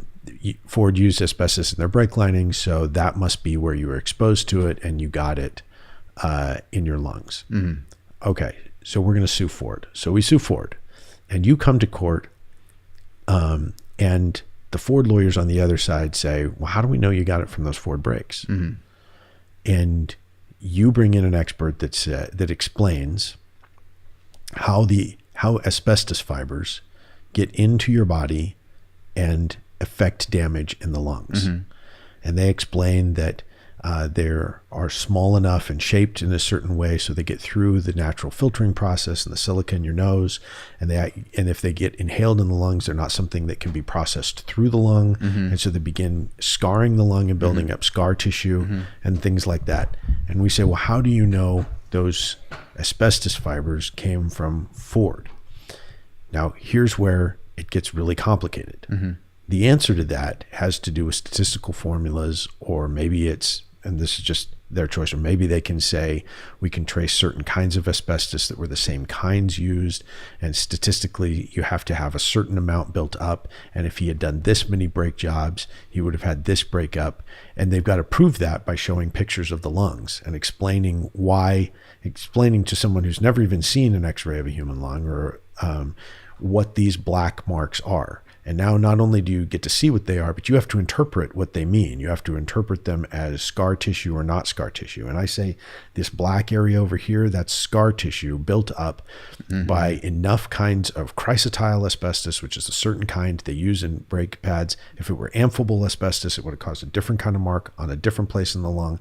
And so it was definitely the kind that was used in there. And the other guy's saying the opposite. The Ford expert gets up and says that black spot is a coffee stain on the x-ray machine, and this black spot is actually something entirely different. And by the way, the scarring that you see is the result of smoking and lung cancer. You decide. How do you decide? I guess I see your point. You're gonna decide. It becomes really about you're deciding on your interpretation of what they're saying, but really at that point it's about the technical person's ability to explain and influence. Now, the guy who's right is this really smart guy who's really nerdy, and he's got stains on his clothes, and he can't, articulate a sentence and that sort of thing. And the guy who's wrong is really persuasive, and he looks just like your favorite science guy on TV. And suddenly everything he says just seems to be more right than the other guy. And so you go with that guy, because you can't independently decide. You don't have the training or whatever. But who could? Who could in that situation? Right. No, that wasn't rhetorical. I mean, who could? No, I mean, it's interesting because you'd almost want to say, I'd like more facts, right? I'd like more absolutes here. Sure. But if you can't get them, you could get them. You can get more facts. You get them by going to medical school. Sure. Right? And that's the point. Like, you're asking somebody to become an expert enough to make a decision in just a few minutes with a short presentation by one expert and then another. Well, no one becomes a doctor that way. No one shows up for their gross anatomy class and one guy stands up for 30 minutes and explains what's important about the human body, and then another person stands up and says just the opposite, and then you get to decide. Well, so that's you not said how we train earlier there's people. Three sides of the truth, basically. Right? This one. Three sides of a story. Your side, my side, and the truth. Why isn't there a third expert? There is. Oh, okay. But no, there's not in court. Right. Why? Because that's not our system. Our system is an adversarial system where one side chooses the other. And that's okay. So you're saying adversarial has its time and place, but not in these matters. No, I like the adversarial system. Okay. What I don't like is a jury of lay people who are uneducated on the subject matter making the decision. Okay. Introducing Josh's solution. So instead, what we do is we have professional jurors. We have people who are experts in the general field or area that the case is about, where they can bring their own learning and expertise to bear, and they can look at that X-ray and they can hear the arguments. Right. I think you see how this black thing is there and this is there, but they have the expertise and the knowledge to be able to say, yeah, that doesn't make sense. When examining two patents and they look very close, they can hear the arguments on either side, but they can say also, I know generally how this mechanical engineering works, and I can tell you the rest. And you don't do one because you don't want it in the hands of just one person. Maybe they're biased or whatever. You do maybe three. You get rid of the sort of all of the, because the other thing about this that I haven't talked about yet is the same case tried to a judge or a jury can be 3 times more expensive going to a jury because of all of the work the lawyers have to do to protect and to educate and to persuade the jury that they don't have to do with the judge. Right? All that evidence that we talked about, it's hearsay, it's not hearsay. The judge just weighs that. The judge gets to act like what a jury should be. Right, exactly. That's right. But instead we have to spend a half day to a day picking a jury, or in a complicated case, I've spent an entire week picking a jury. So that's what is that? That's several $1,000s, $30,000, $40,000, $50,000 just picking the jury. And then all of the other aspect. And there've been plenty of cases where I could have tried the case for, say, $50,000 that cost $500,000 because it was a jury. And that's not an exaggeration because of all of the work you have to put in for the jury. So, so for all of this cost, you get a worse decision. And so companies have to pay out settlements that they shouldn't because they can't risk the enormous cost of getting to a super risky decision. So you have educated jurors, not in a criminal case. Like I said, criminal case is different. There can still be some complexities and still be the same weaknesses, but because you're talking about people's liberty and not money and business sort of things, I like the idea of having people from the community make those decisions about what should happen and what has happened in our community with the people that we are accused of crimes. But in the civil case and in complex cases, I'd like to get rid of the jury system altogether. It'd be cheaper, more fair, and plus then you wouldn't have to make up excuses to get out of jury duty. It sounds like the distinction might be between person to person versus in a business context. Well, a person to person can be a business context. Oh, okay. So it doesn't have to, it's not about individuals. I guess it's always people at the end of the day. Yeah, but I mean, you could be a sole proprietorship, right? So okay. It could be. Okay, sure. What would be the distinction then? I guess what puts it into criminal versus civil? Criminal are the, or is that the state coming down? Right. Maybe that's what the criminal is the state prosecuting someone for breaking the law, such that the punishment could be something like jail or a fine from the state. Right. Civil lawsuits are two private parties suing each other. Although sometimes you can't actually sue the government in a civil party. So sometimes the government can be a party. I don't mean to complicate things, but two parties, typically private parties, suing each other, where the outcome is either going to be an exchange of money or a change in behavior, but it's not going to go to jail. It's not going to create a criminal record, those sorts of things.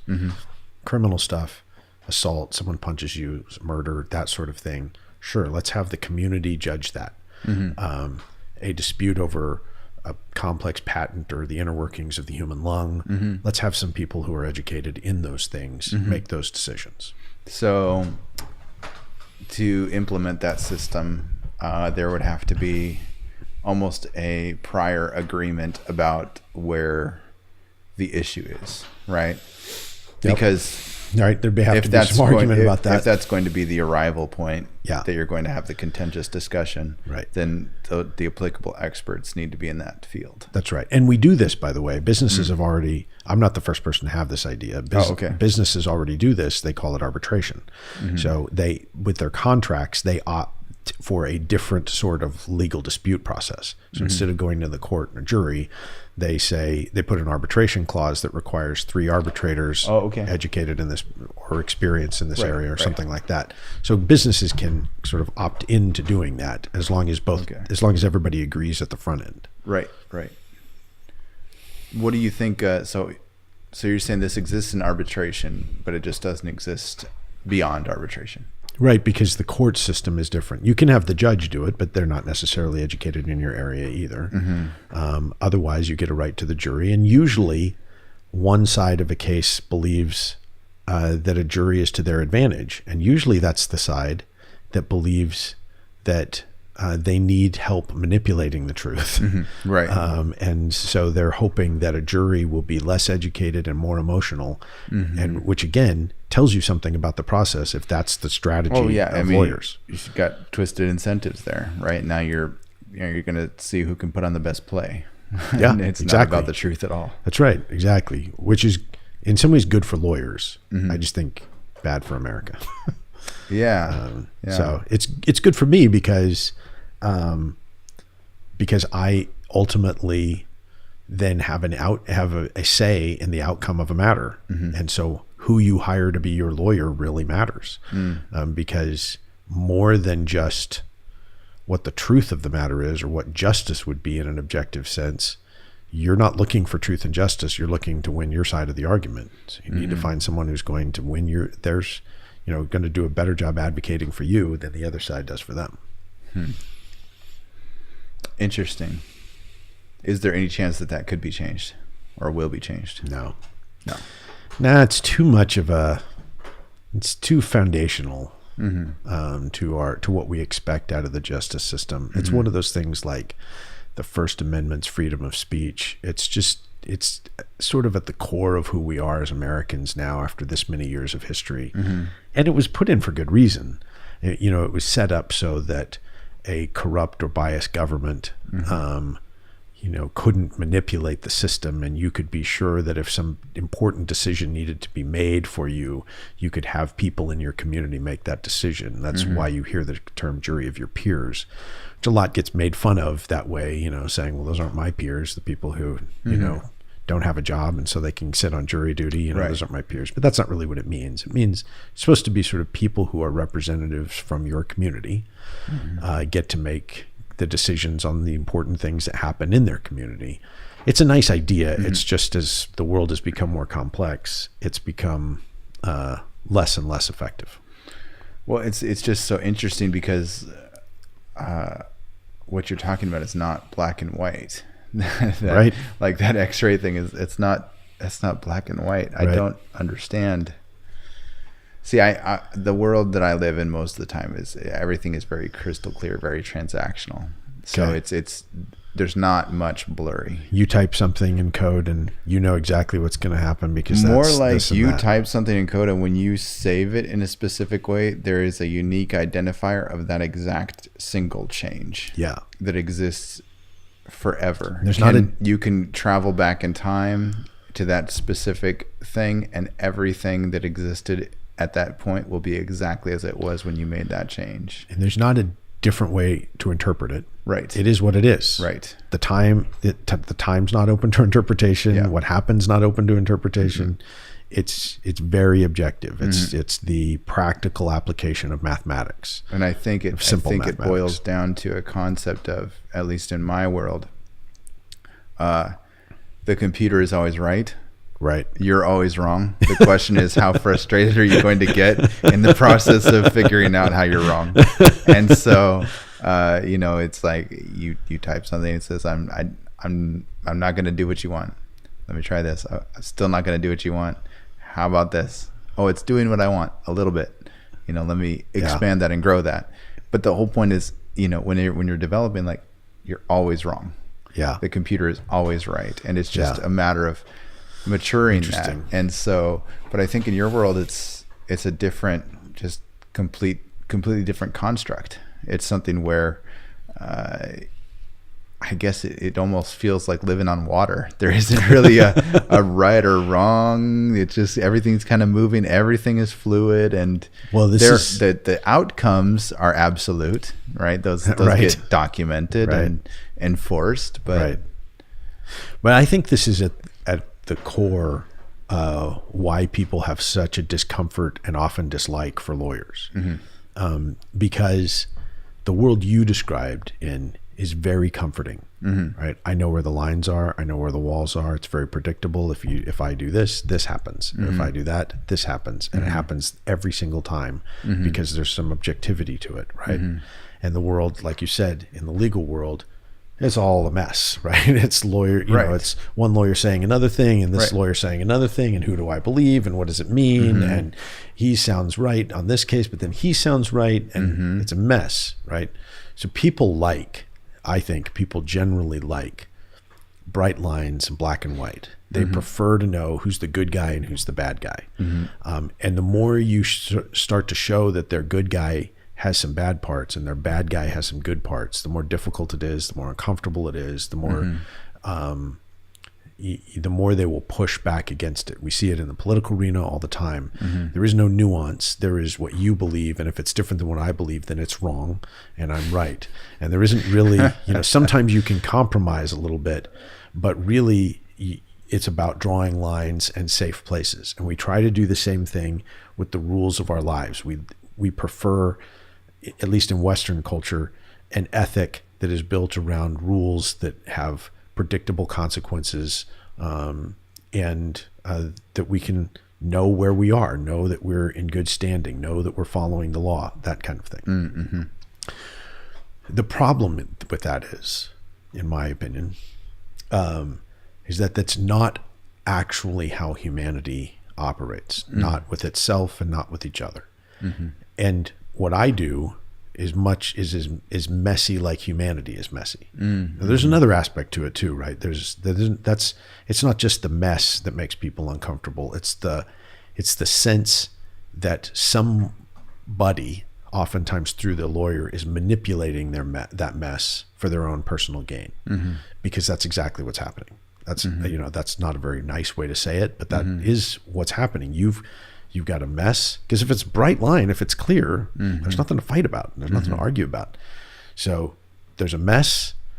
One side says this, one side says that. Both of them are trying to make the mess seem like it favors them. And that starts to feel like lawyers are being dishonest, manipulative, and sort of fighting on the side of the things that we like to say we don't like in this country, greed and other things like that. So I think that's part of why you get so many lawyer jokes, and lawyers can get the bad reputation that they get, is because they're more incentivized to manipulate.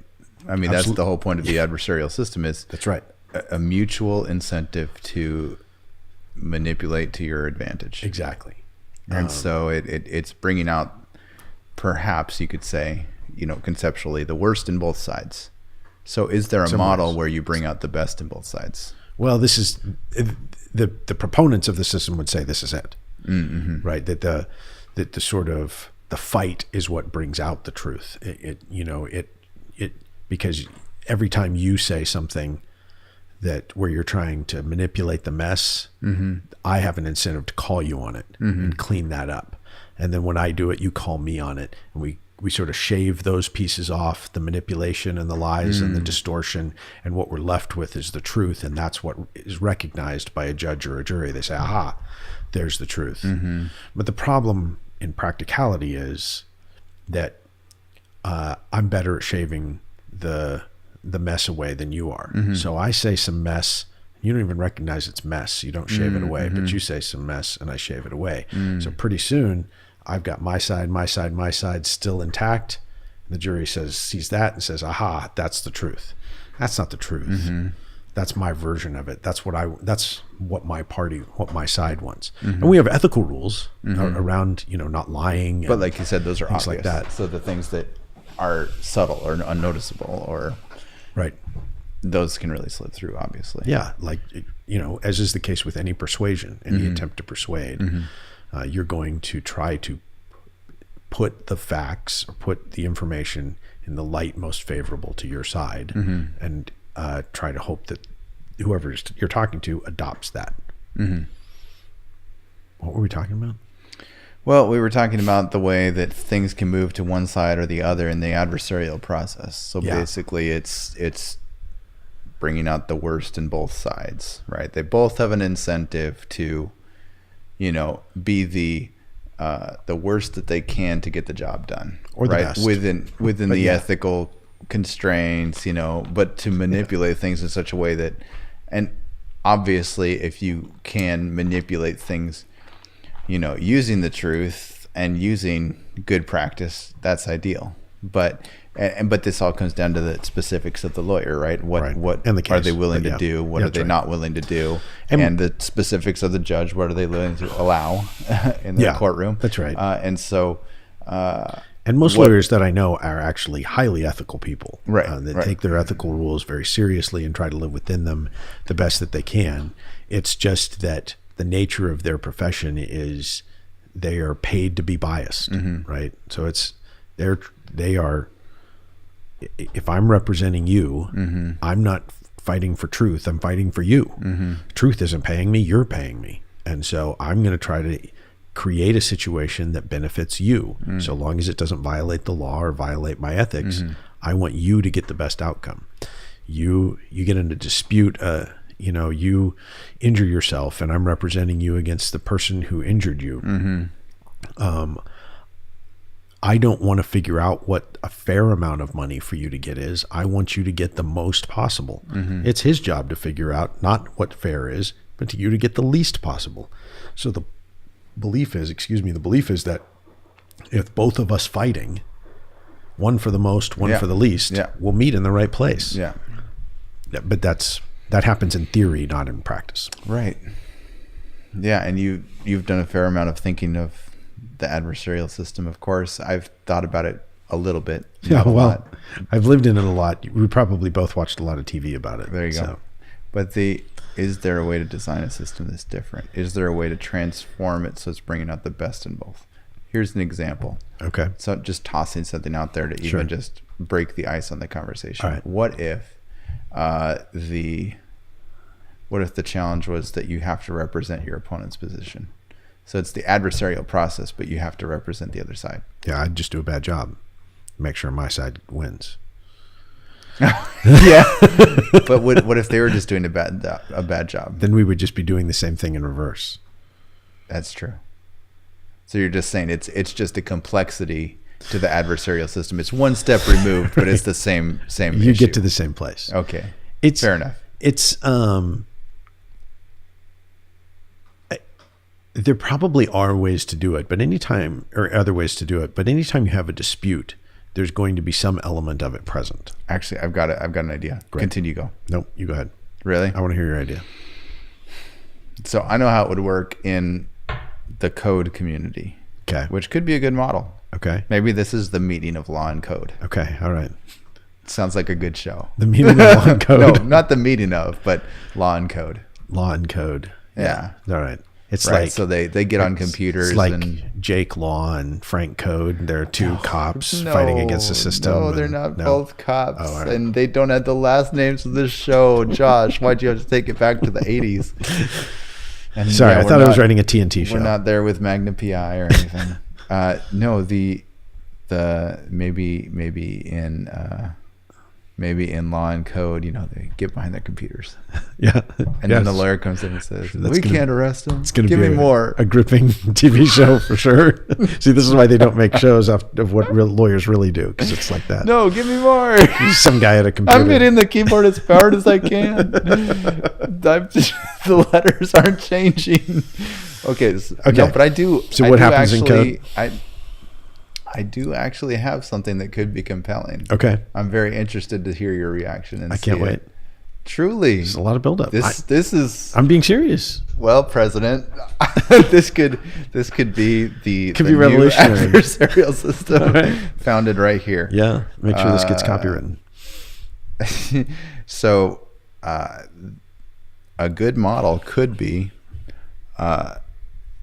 what's nice about it is it's elegant in that it incorporates one side, the other side, and that truth line that we were talking about before. All right. It incorporates all three because, so in my world, basically, when you're working on something, let's say it's the homepage of your website. Okay. Just for generic sake. All right. When let's say there's two people working on it. Okay. All right. One person can make a contribution. They can add a photo on it. Okay. The other person could add a contribution. It's a title. Okay. Right. So together they're constructing the page. So far I'm tracking. At the end of the day, a page is built. Yep. Those two parties contributed to making that page. Right. So those would be the three parts. One side, the other side, truth. Okay. The model would be that it is basically a combination of the adversarial approach with a pursuit of truth attached to it. Okay. So the point would be in the process of moving through the case, there are certain things that get agreed upon. They get put in the record as truth. Uh-huh. So in other words, what my perception of the legal system is that, you know, side A is going to say it's all these facts, and side B is going to say it's all these facts. Okay. My whole point is that it would be a progressive process, right? So let's say it was the brake issue with the car company and the asbestos. So okay, step one would be that they say, okay, we're going to take this, you know, perhaps a timeline fashion is going to be the best place to start as a usual heuristic. So they take it step by step. They say, yes, this person did work at the brake company. Yeah. Yes, the car company did use these type of brakes at that time. Yes. And the point is, like, if they disagree about a point, then that becomes something that gets discussed, addressed, and agreed upon. So the point would be that there is a line that gets created that's not so much something where this side is constantly questioning, right? Because that's what I think is really detrimental, is where we got this far along in the trial. We're talking about molecular difficulties in the lungs up here. And then this side is continuously saying, he never even worked there. You know, that's my point, is if you can dial it down so every fact has to have agreement to proceed. So in some sense, that is what happens. Oh, okay. Right. So didn't break the system. It's a good idea. It's maybe not quite a new system. Mm-hmm. So there's a process built into the case so that by the time you get to trial, mm-hmm. as much as can be agreed upon is agreed upon. Okay. And and there are no surprises about anything else. Okay. So you go through a discovery process where I kind of get your arguments and information and you get mine. Mm-hmm. And then before trial works out, we kind of identify the things that we're no longer arguing about. So this is discovery. It's basically what that is. Yeah, discovery and pre-trial. Okay. And then you get to the trial, and it's supposed to be, it doesn't work out perfectly every time, but it's supposed to be only the things that you're really arguing about anymore. Okay. But the other thing I would say is part of what makes this difficult is that there are some things that have no objective middle. There is no the truth or mm-hmm. the right thing. Mm-hmm. Let me give you an example. So you're in an accident mm-hmm. where you're working with a machine and it catches your sleeve and you lose your hand mm-hmm. in an industrial accident. Mm-hmm. And it's because there wasn't a safety guard that should have been there on mm-hmm. the machine. Mm-hmm. So you sue the company that makes the machine, and the jury decides, yes, you shouldn't have lost your arm. Okay. So then the question is, how much money should that company pay you? Mm-hmm. Well, your lawyer's going to make an argument for something, and the other lawyer's going to make an argument for something. Mm-hmm. But what is the truth there? Mm-hmm. Like, there isn't how much is an arm worth? How mm-hmm. much is your arm worth? Mm-hmm. How much is your arm worth in this situation? How is much is your arm worth plus pain? Right. Does it make a difference if you're a professional pitcher or if you're someone who never uses their arm? Right. So now there's all of these, there isn't a right answer.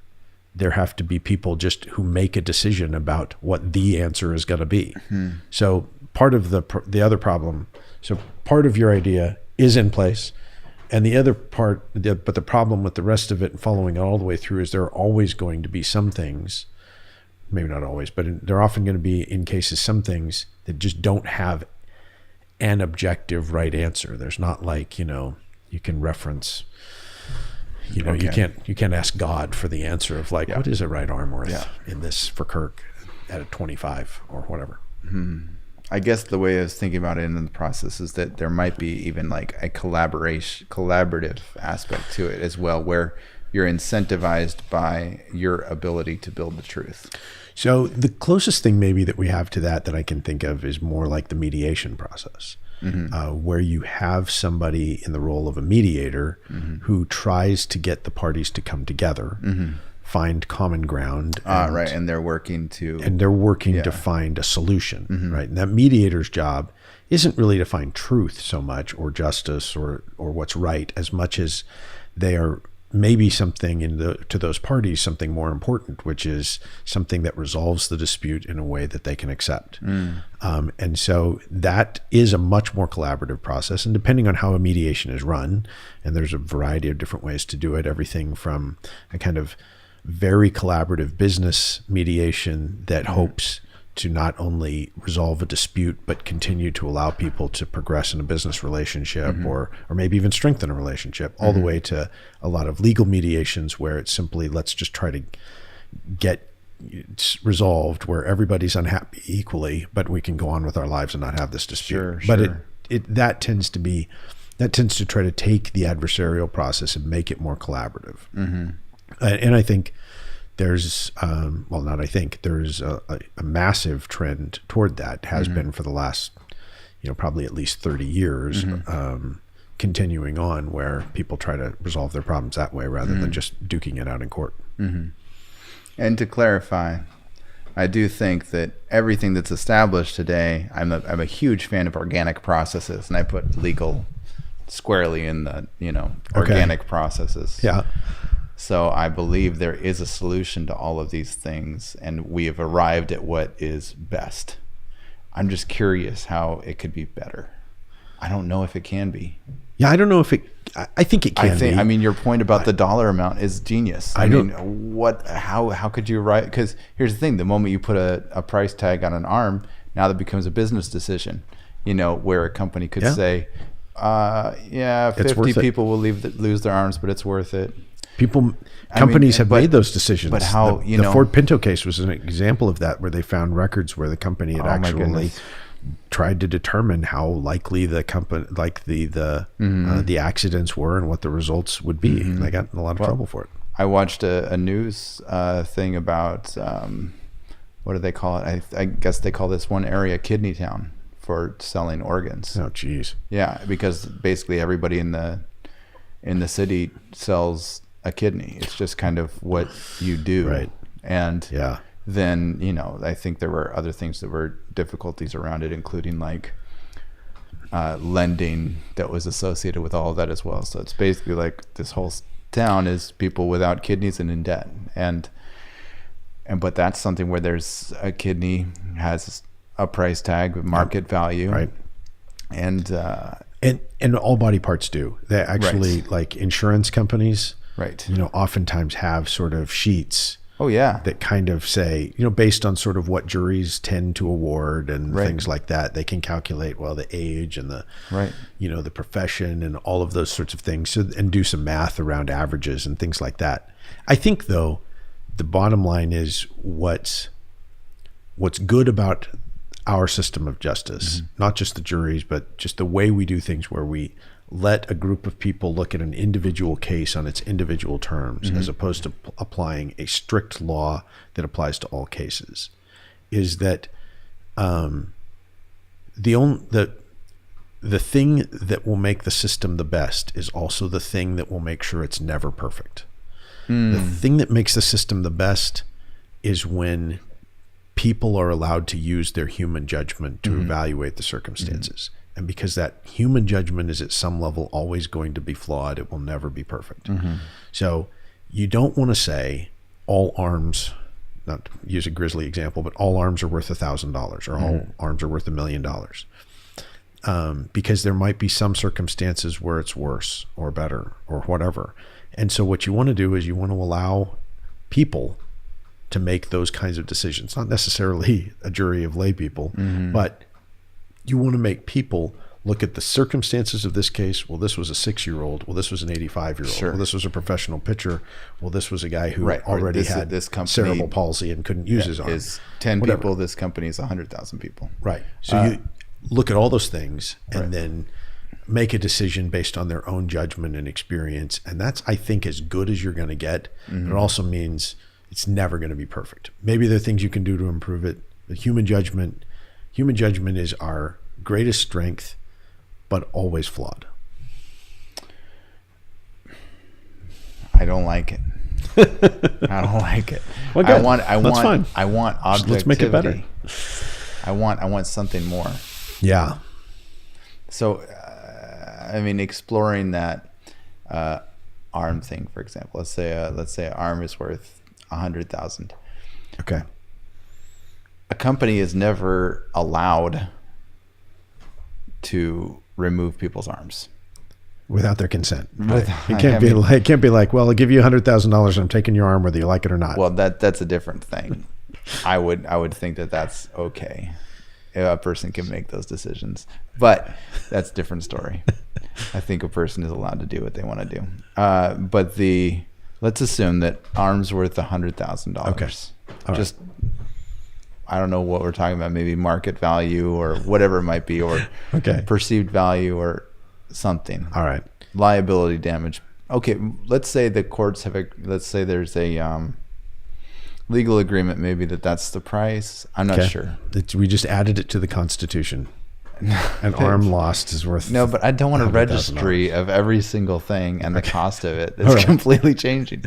I guess we're talking about a liability marketplace, and that's the current market price. You take someone's arm off, you have to pay them $100,000. All I'm getting at is taking off that person's arm was never allowed legally by the company. Okay. Yeah. So it's not like if an arm does cost $100,000 that it was ever okay for the company to do it. No, right. Oh, yeah, right. Of course. Right. Yeah. The fact that you put a price on something doesn't give the company the right to do it in the first place. Right. It just establishes what the penalty will be if they do. So what I'm saying is, if there is a known penalty, which we know a lot of penalties for a lot of different things. Yeah.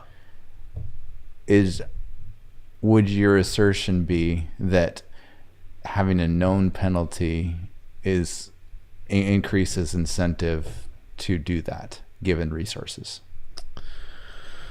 Oh, that's an interesting question. Right? I mean, like, that's not how I would say it, but I think to get to your point, I do think there are times when a predictable outcome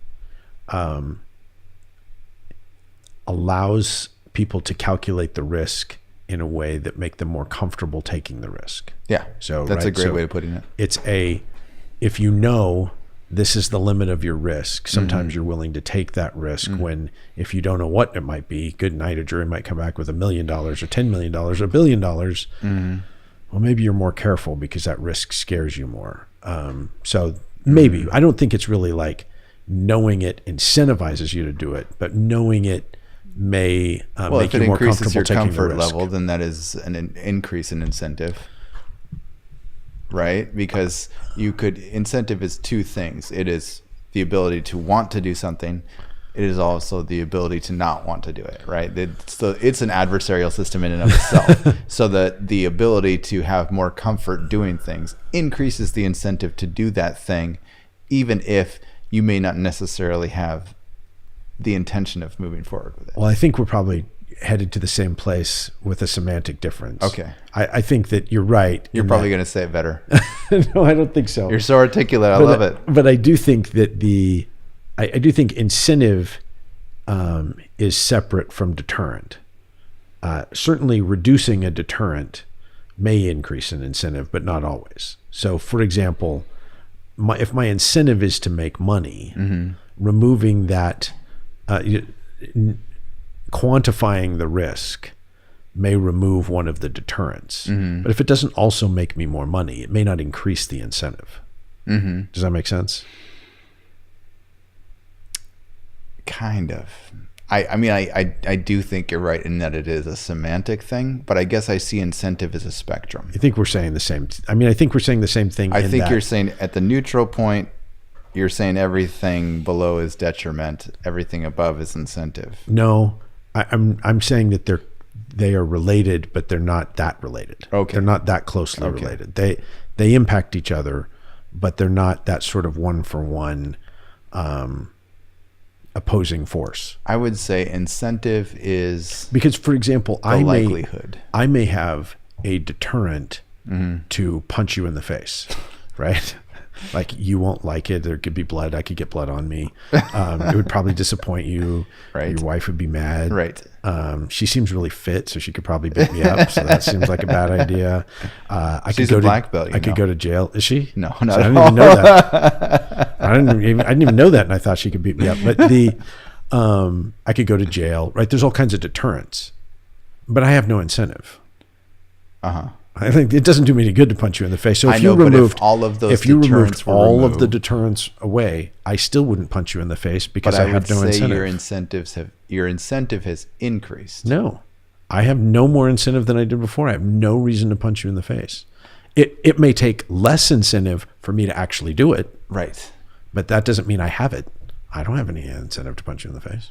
Okay, so what if you keep arguing with me, I might get some. There it is. There it is. The threat. So what you're saying is almost that maybe detriment is a cost, and that incentive has to outweigh detriment to make the thing happen. I would agree with that. Yeah. Yeah. Okay. That's an interesting way to look at it. But I think there's a better word than detriment. Probably have to pull out a dictionary for that, though. But detriment is the source. I don't know. It's not that good of a word. Detriment? Incentive is great. Well, I said actually deterrent. Deterrent. I think deterrent's a pretty good word. Deterrent is better than detriment. Yeah. Yeah. I think deterrent is probably the opposite. Of detriment? Of incentive. Of incentive. It's the closest I can get right now. Yeah, I think it's good. This time of day. I think it's good. Everything else. But that's a good way of looking at it. So is the opposite true? I wonder. The opposite. If we were saying that detriment, deterrent has to get to, let's say you have 100 deterrent points. That means you have to have 110 incentive points to do thing at 10 incentive. All right. I mean, I think I know what you're saying. So what if it was negative incentive, negative deterrent? I guess we're just still back into positive. We just flipped it over. So with negative detriment, is there such a thing? Or negative deterrent? I guess there is. Encouragement. Yeah. It's called incentive. So it is a spectrum. It's not in the. Just gotcha. It's not a spectrum from the standpoint that the absence of one makes the presence of another. Okay. Right. So you can have one. You can have one and the other, and you can have one without the other. Right. So I can have incentive and no deterrent. I can have incentive and deterrent. The only difference is what will happen. I can have deterrent without incentive, and I can have deterrent with incentive. Again, the only answer is what will happen. So they're related. Right. So back to my punch you in the face. Mm-hmm. Even if you remove all the deterrent, that removal of deterrent in itself doesn't give me incentive. Right. Right. I feel like we spent a long time talking about something that we already agreed upon, more or less, but that's all right. That's the kind of thing I like to do. But I'm actually trying to figure it out in my head. So it sounds like, almost if you were to draw it out, that the incentive bar would be filled with maybe, like, let's say the incentive is yellow, right? Let's say the incentive bar is yellow. We're picturing a bar graph of some kind. Some kind, yeah. All right. So as it, let's say in a world where there is no deterrence for whatever the incentive is, it punch you in the face. Yeah. No, I'm just joking. I don't like the smile you had when you said that, but we'll just push through. It's all right. Keep going. I feel like I'm using your example. I feel like that was not the first time you had thought about that, and then you kind of liked it, but it's all right. Oh, it's too good. So if there's a yellow bar that was, let's say, I'll do it this way, but basically small incentive, large incentive. Okay. All right. It seems to me that maybe there's a red area in that bar that is deterrent, right? Yeah. So if I have small incentive, the bar could still be red because I haven't passed the red threshold. But if I increase the bar, at some point the red bar drops off that's within the yellow bar, and I'm just yellow. No, I don't think so. No, because that's not the way they're related. So they are related to each other in that deterrent diminishes the likelihood of something actually happening because of the incentive, right? Okay. So what you're really talking about is outcomes. Okay. So whether an outcome is going to happen depends on incentive and deterrent, right? Okay. So if you have incentive and no deterrent, that outcome's a certainty, right? I mean, I'm no other factors, outside factors or whatever. We're working in a vacuum. Right. If you have deterrent, then you have to have enough incentive to overcome the deterrent. Well, that's what I was just saying. You have to pass that red threshold. But again, I don't think your bar graph would recognize situations where there is no deterrent and no incentive. No, that would just be neutral. There'd be no bar. Nothing. Yeah. Of anything. Okay. And the red, and otherwise the yellow incentive bar has I guess some I'm red just saying mixed in. Initially I was thinking of it as 2 bars. One where there's, something going on and something going on. Yeah, I think that's the way I visualize it, is that they're more like side by side than they are opposite ends of the same spectrum. Okay, we can think about it side by side. That's probably good, right? Okay. So I got a 5, a 5 deterrent, a 7 incentive. I'm going to do it. Right. Yes. And if I got a 5 deterrent, no incentive, not going to happen. Not going to happen. I got a 7 incentive, no deterrent, definitely going to happen. Definitely going to happen. Neither of both. Nothing's happening. Yeah. It is interesting because there aren't in that specific example, there aren't that many outcomes, right? There is it's going to happen, it's not going to happen. Because for our little semantic exercise, we removed all the other factors that complicate human existence. Right. So because otherwise, like, But no, we didn't remove them. We just called them deterrents. We lumped them into one good summary. No, because incentive and deterrent refers to my will. But there are things that are beyond my will that impact the outcome. Right. Oh, okay. Well, now, if you're talking about the outcome, I agree with you. I may have incentive to do something, and I may overcome all the deterrents, and that thing may still not happen because you had some incentive. Sure. You did something different. You punched me in the face before I could punch you in the face. You blocked. Well, that's a deterrent. It's definitely a deterrent. There you go. Yeah, that's right. That's right. Yeah. That's interesting. I didn't think it was that simple, that it would be just there's a deterrent and incentive that would introduce outcome. Now, this is a good example of like what you were talking about before, about how everything can be made simple. Like, if that's simple, and we just talked like about it for like half an hour, like imagine there was something that is actually complicated, how long that would take to dissect. I still have trouble wrapping my head around that. I mean, I think your lung example was a good one. Well, I think you'd probably, but I think in that it's almost like at that point, the reason why it's complicated is because I would say in that construct, there is no truth. Well, you know what that probably means is it probably means you're very persuasive. Because I think in the end, the most persuasive people are the people who can take something complex and simplify it enough to have someone else understand it and see it the way that they do. So I think your sort of frustration with the idea that everything can't be simplified is probably because your mind naturally works to do that. You're probably a good teacher. You're probably a natural teacher. You probably do a good job sort of, you work in a lot of complex environments with coding and computers and whatever else. And you probably are accustomed to talking to people and being able to explain what you do. And that's a talent and a skill. But I think, and ultimately, that's what you want from anyone who is going to persuade. Is you want someone who is unwilling to accept that even the most complicated things can't be simplified enough for you to understand. You want all your teachers to be that way, and you want your lawyer to be that way too. You want someone who's unwilling to no. There has to be a way to simplify that. Well, in the code world, for example, the closest thing that I can come to that gets my mind wrapped around it, when you were talking earlier, it crossed my mind in that building the page, for example, but not related to the adversarial purpose, just a homepage, right? The homepage, right? Yeah. The picture, the title, the homepage. Right. So it's got a picture, got a title, it's got the text that it needs to have. Design is a perfect example of where that could be complicated.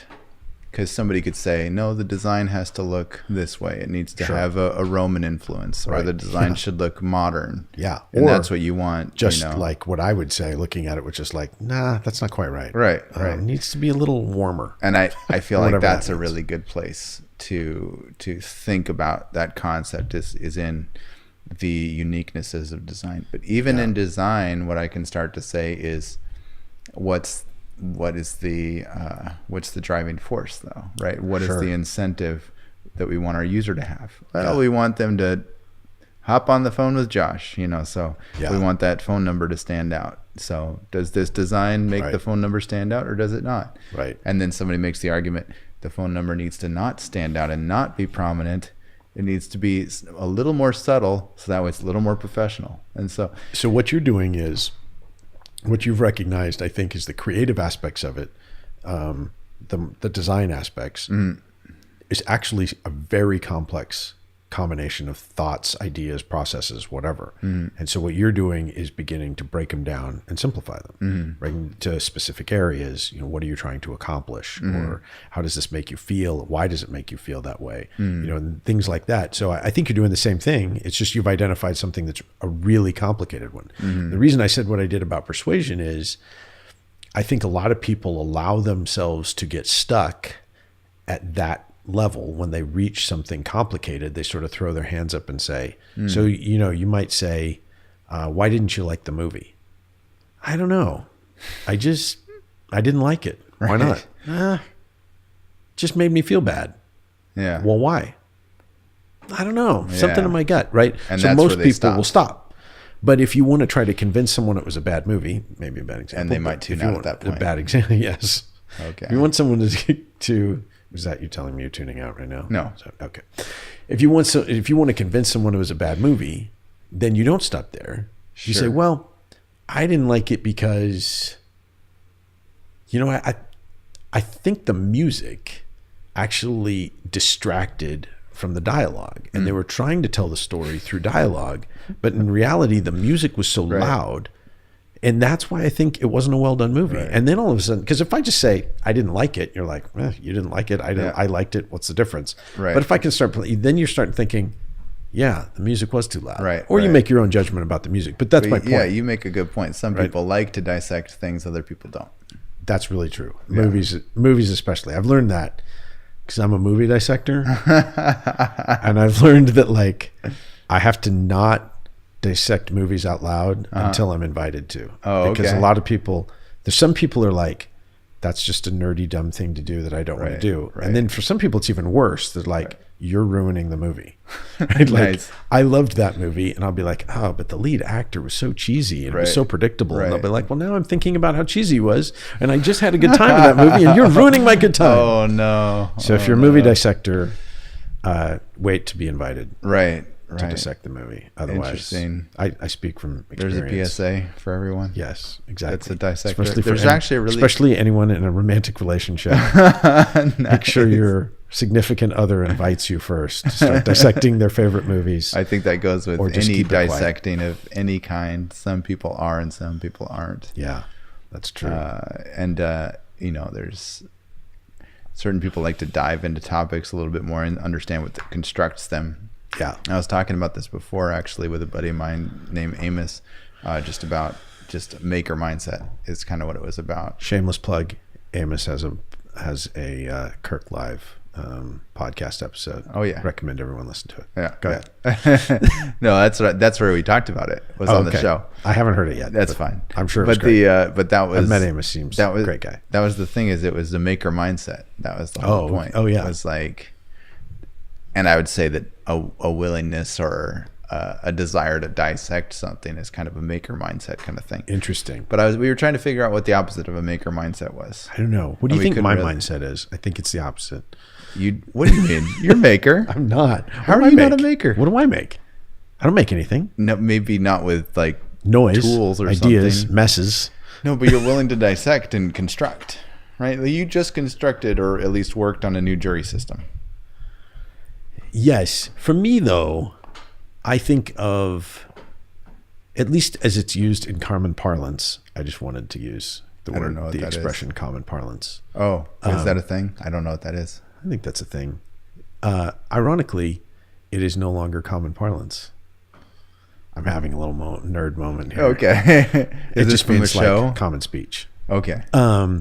Like common way of saying things. So I think as commonly used, as less pretentious people would say, when you talk about being a maker, I think of it more like with your hands. Right. Right. Like you're building something, you're creating something, you're, you know, whatever. I don't do any of that. Like there's something broken between my brain and my hands, get rid of the physical part of it. I just mean a maker mindset. Away. So you think so when you use the term maker mindset, or I just use the term maker, you mean anybody sort of creative in any way, or like creating something? Yeah. Okay. Willing to put something together. All right. Well, I do create some things. I mean, you certainly create arguments, trains of thought. But I guess my point is, I feel like there are some people that are willing to dissect things, dig into the details, have a willingness to want to construct things. Yes. And therefore a willingness to dissect things. That's right. Although some people... So what's the opposite? Oh.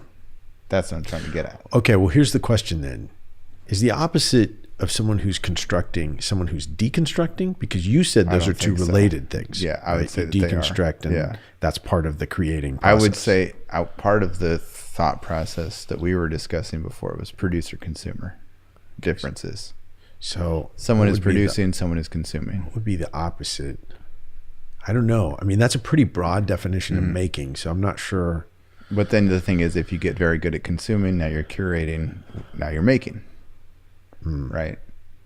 So professional consumering. So I don't think the producer-consumer distinction fits on the maker, non-maker. Because sometimes even the consumer creates. Yeah. Yeah. I mean, every maker has to be a consumer, right?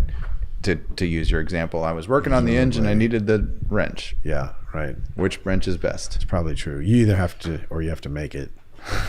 But what are you making it from? You had to buy the steel. If you didn't buy the steel, wood. How'd you get the wood? God. So if you're a consumer, I guess in Naked and Afraid, everyone is a producer. Let's just put it that way. If you're stuck in the forest with no tools, everybody's a producer. But there are consumers. People are just eating the food. There definitely are consumers. While other people are hunting. But there may be some people who aren't. But what's the opposite of a maker? That's what I'm trying to get at. Well, I don't know, because I keep coming back to like just thinking about the word definition. Idle? It would, is destroyer. Idle? Right? The opposite of making is destroying. I don't think so, because that has everything to do with how similar people can be going from the good side to the bad side, right? Yeah, or something. But you it's know still, what I mean? Like they can, they're the enemies that are so similar, right? Like a yin yang sort of thing. They're right next to each other, moving in opposite direction. Sure, I'm meaning more like a just a classic hero villain model is that they're both could go either way. They're both super prolific, leaders doing whatever, but one is working to this way, one is working to that way or something. It's but they have 99% in common. And if they could just get aligned on their goals, they'd work really well together. I feel like that's what the villain always says, right? But that's he's got the destroyer and the creator that's not the opposite of maker. He's telling him like, we're really not so much different, you and I. Yeah. Right. And the hero's always like, we're nothing alike. Yeah. I don't know what that has to do with it. I think that happens. That's exactly the same dialogue from every movie. Well, I'm still not convinced of that, but I do think. Well, I'm saying both of those guys are makers. I think the person that was just sitting at home on their couch the whole time that they were being the hero and the villain is probably the opposite. Okay. Right? I think I know what you're saying. I'm not sure I agree. Okay. Just from a word choice, I think I might still say destroy is the opposite of make, even though they can be related to the same process. Okay. To be really good at destroying, what do? You make stuff. You got to make your laser. Do you? To destroy. Right? Like the super evil scientist dude. He's a freaking genius, and he's made an entire laboratory and has done. So he's a maker. Yeah. So but he's the bad guy. You can be both. You just called him a destroyer. Yeah. He's not the opposite of a maker, though. Oh no! See, I didn't put any pejorative term on it. I didn't I'm put saying any he's negative. a maker. What's I didn't the say opposite maker of a or destroyer maker? was bad. One was bad. One was good. No, I just just said one's saying, the opposite. what's the opposite of a maker? Because the bad guy, the you, destroyer is a maker too. If you make a house of cards, okay, and I sit here and I knock it down, okay, I destroyed. Isn't that the opposite? No, because to be a good destroyer, the incentive to be a destroyer means you have to be a maker. But I didn't make anything. I just destroyed. But even your movement of the hand, that makes me a maker. Well, then everybody's a maker. No, the guy sitting at home on the couch is not a maker. It's like super still. Just super still. Saying, doing nothing, thinking nothing. But I'm saying if you walk your concept through about the swiping of the hand, okay, that's my stack of house of cards.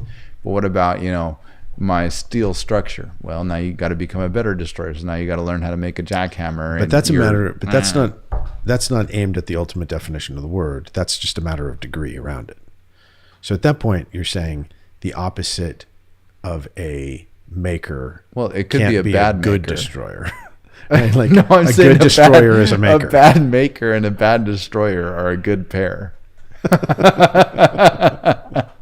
Right? Like if all I can do is build a house of cards and all you can do is swat it with your hand, it's a pretty fair match. I agree. Except you're going to always win. I agree. Yes. Because every time you swat, it goes down. Yeah. Exactly right. But so I'm saying if it's the same set of skills that make a really good maker and a really good destroyer. But the person doing nothing, I think it has to do with being idle. Well, I know what you're saying. I understand what you're saying. Then how would you articulate it? Not sure I agree, but okay. I know what you're saying. Okay. I think I understand. I think I would just say that you're keeping things at a really broad level, right? Just absolutely. Just about anything is making or destroying or whatever, really broad level. If you take it to a little bit more, back to what you said about like a maker mentality or something like that, I do think there's a difference in someone who is inclined to create, to put something new into the world, and somebody who is inclined to break down and take something out. Both can be valuable, right? So both the creator and the critic have a place in society, but I do think they are not the same process. I think that bringing something new to the world, it could, in its very broadest sense, be an argument, right? So I don't want to just fold the logic back on itself, but in a real sense, those are different processes. They may be ultimately related in some way. So, for example, your ability to deconstruct something may improve your ability to construct, but they are, at the time they are happening, different, and I think opposite. Maybe both valuable, maybe both good, maybe sometimes even connected, but the opposite. So I would offer this. Okay. So let's say it was a book that was written or something, right? So, or a paper that was written, whatever it might be, about a very foreign old concept that very few people are familiar with. Okay. Let's say enter the critic of that piece. Okay. They have done all the same research that this person has done, and they're one of the few people that is actually familiar with this topic. Right. And then they offer a criticism. Right. So I would say at that point, like everything was nearly identical. There was just one in their distinction. process. Yeah. But the result, or what that process led to, right, was the opposite. But I would say it's not the opposite, because the person who's giving the critique is the person who is saying, if I had written that, I would have made this adjustment. That person didn't bring anything new or good into the world. All that person did was criticize the thing that was brought into the world. But that was maybe valuable. There may be some usefulness in doing that. Maybe it was a terrible thing and it was a bad idea and we shouldn't have it anymore. And so the critic is the one who pointed that out. And it took someone with the same expertise as the maker to be able to point that out. But that's still a different exercise. It's still something fundamentally different, creating and destroying, Why do you still think different. it would be destroying though? Why would that be in the destroy I'm category? using the same dichotomy that we talked about before. Okay, yeah, that the fair opposite enough. of But creating I'm saying is I destroy. still wouldn't even give it. I would still say that they're a maker too. They're making criticism. Like Yeah, another maybe. Like I example. said, you and to some degree, if you're doing any activity, you can apply the word making to it. But I think of it in terms of when you're talking about someone who is a maker, I think of somebody who is creating, who is something adding as opposed to subtracting. And the destroyer, the critic, the subtractor is, again, maybe related, maybe to do it really well, you have the same skill set, but ultimately that act is not the same. That's so interesting because I think we disagree. All right. Well, that's fine. That's wild. It was bound to happen. But I don't know that we sure it's disagree, not the and I'm only just thing. very curious where that point is. Here's what I think you're saying, and you tell me if I've got it wrong. Okay. I think you're saying that the process that a maker follows is similar and sometimes can be identical to a process that the destroyer follows of that same thing. Okay. Can be. And because those processes and all of that journey is so similar, they can't be the opposite because they almost entirely overlap. All of which I wouldn't necessarily disagree with. But what ultimately defines them as maker or destroyer is not that process. It is the thing that they do with it. And one may follow the exact same process, and not the exact same process, but study, learn, think, and create. And another may study, learn, think, destroy. And that last step is what is the distinction. So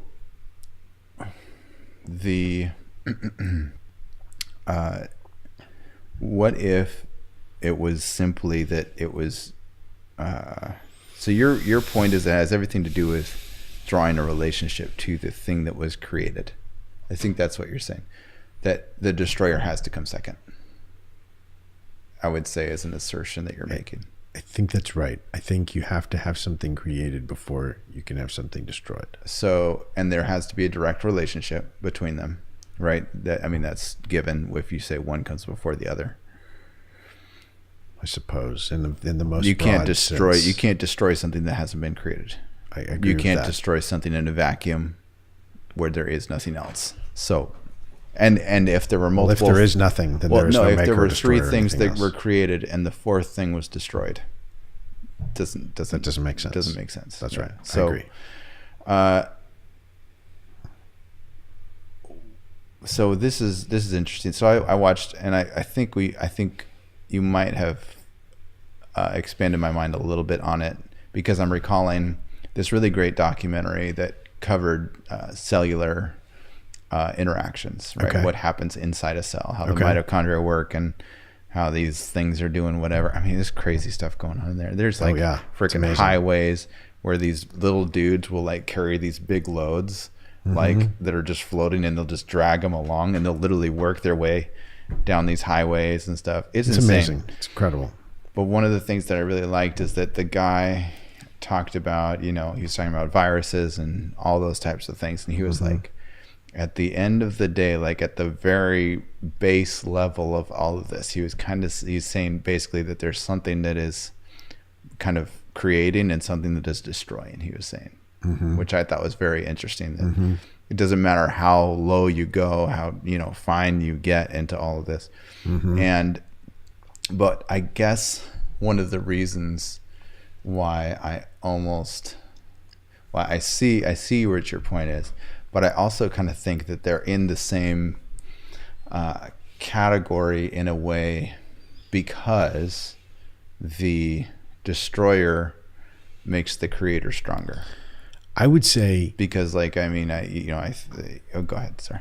I would say that in practical application, they are often a very related process. Sometimes things need to be destroyed before they can be created. Sometimes the act of destroying leads to creation, like fire and the plant life that can only grow after the fire clears. So there's lots of examples, I think, in nature or just in life where there is a close relationship to that creation and destruction. But that doesn't keep them from being opposites. Opposites, like their relationship is required for them to be opposites. You know, pineapple is not the opposite of porcupine because they're not related in any sense, right? So they're not the opposite of each other. They are just they're just two things that are totally different. Making and destroying are not totally different. They're not two things that are completely different categorically. They are related, and that you have to be related to be opposite. Okay. Because I guess I'm just getting at, like, this table is a strong table. It's a strong table because I feel like you're right. Somebody I haven't tested it out, but somebody made a really crappy version of a table a long time ago. Destroyed that and created something else. And somebody, you know, whether they broke it accidentally or purposefully, it got broken. It's probably true.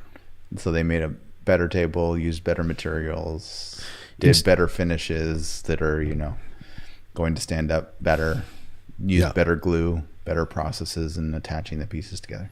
And all that is because of a destroyer producer. You're probably right, because they are connected. Yeah, back and forth. What would you call that process? Cycle? Sure. Let's use cycle. All right.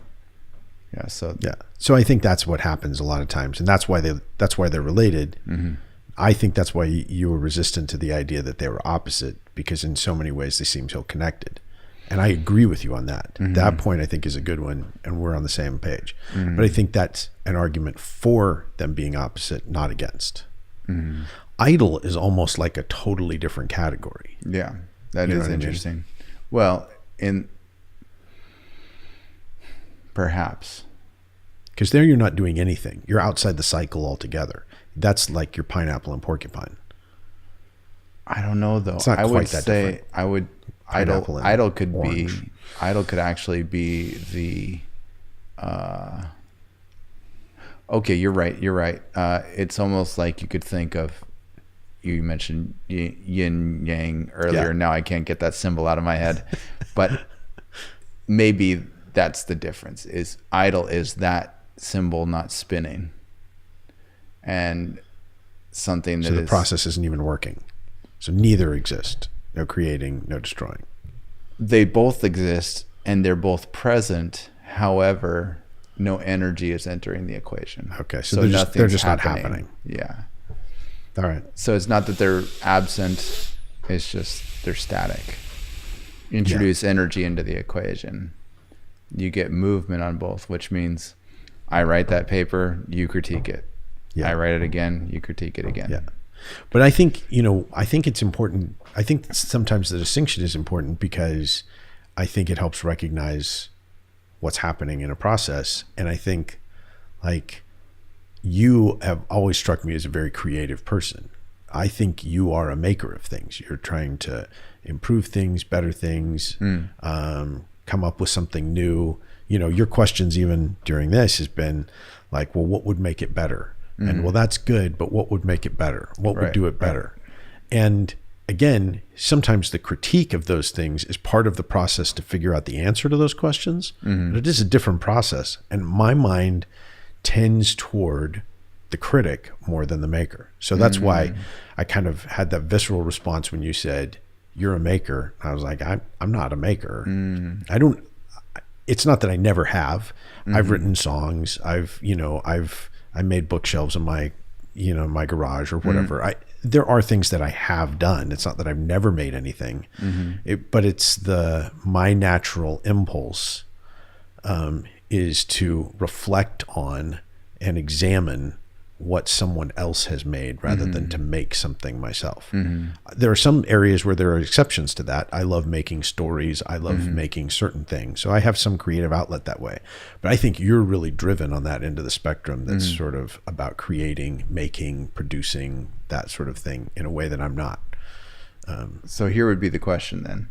If those two things are, so we covered opposites, we covered the amount of energy entering the equation. But what about, like, for example, your willingness to explore something? Yeah. Right. Your willingness to participate in something. Right. I would say that that's not part of the opposite or part of the energy. It's just something different. Yeah. I mean, what is that? Is that just an attribute on the environment? I mean, what is that? Yeah, I don't know.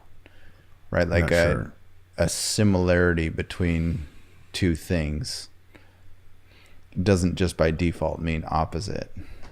No, certainly not, because many things that are related are comparable and not or complementary or something else other than opposite. Sure. So what is that aspect of it? What is the thing that allows for complementary things to exist? In what context? In the context of where this icon exists that's spinning, that can either be slow or fast.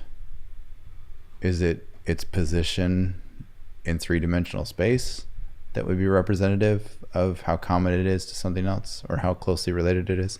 I know this is a very conceptual question, and I don't even know where we are, but I think it's very interesting. I'm trying to understand it. I think that there are some folks who are not willing to walk through and explore. For example, a conversation like this, and you are willing to explore a conversation like this. Yeah. If you say, for example, that you're not the maker, right? Like for argument's sake, we'll say you're the destroyer, I'm the maker, or something like that. Right. And then you would say, okay, but how do we get to where we are? Well, there are other things, right? The whole world can't be categorized as a maker or destroyer. There are other things. Okay. Really? So, I mean, even at a cellular level, it can. So maybe it is. Maybe it's just a multi-dimensional, multifaceted opposites. Right? Like there's varying degrees, varying sizes. Yeah. Right. Opposites within opposites. Yeah. Okay. Yeah, I would say that. So then its similarity to something else, right, has to do with size and position within a certain space. Sure. So it could be like there are two that are similar sized. Right. They're not opposites, but they're related in the same system, and they're similar. But they both have a pair with them. They could have have both components because they can't exist without. Interesting. Yeah, I think that's right. I'm not sure I'm totally following the whole thing. I don't follow it either, but it's a very interesting thought to think about constructing the world in such a way. Yeah. That looking at things as there are continuous cycles. Yeah. Being performed on any number of levels. I do think that's right. I am fascinated by the fact that for life to exist, it's sort of a constant process of growing and dying. Well, everything is always moving. Similar, right. And that's sort of happening all at the same time. Mm-hmm. That a new skin cell replaces one that's dead, mm-hmm. and your sort of your whole body is constantly growing and dying until mm-hmm. you're dead. It's my understanding that every 7 years, you're a completely different person. Like from a cellular standpoint, mm-hmm. every 7 years. Mm-hmm. Dang. Yeah. Yeah. I mean, I feel like a completely different person more like every 7 months these days. I think I've sped up that process somehow because I'm not the same person I was even 1 year ago. Oh no. That may just be, I guess, a partial process. Yeah. No, I mean, I think things change as you age. I had a nerve thing that happened out of nowhere. It was really crazy. Your shoulder, for neck. That's the best part of the question, is because it was affecting my whole arm in varying places, and it was just insane. But that was like a month and a half of like just extreme pain, and it was like, where did that come from? Why did it enter? Why did it? And I was just like, luckily I was able to resolve it without surgery. But the whole point is it's just crazy because things like that happen, and that definitely didn't happen when I was 10.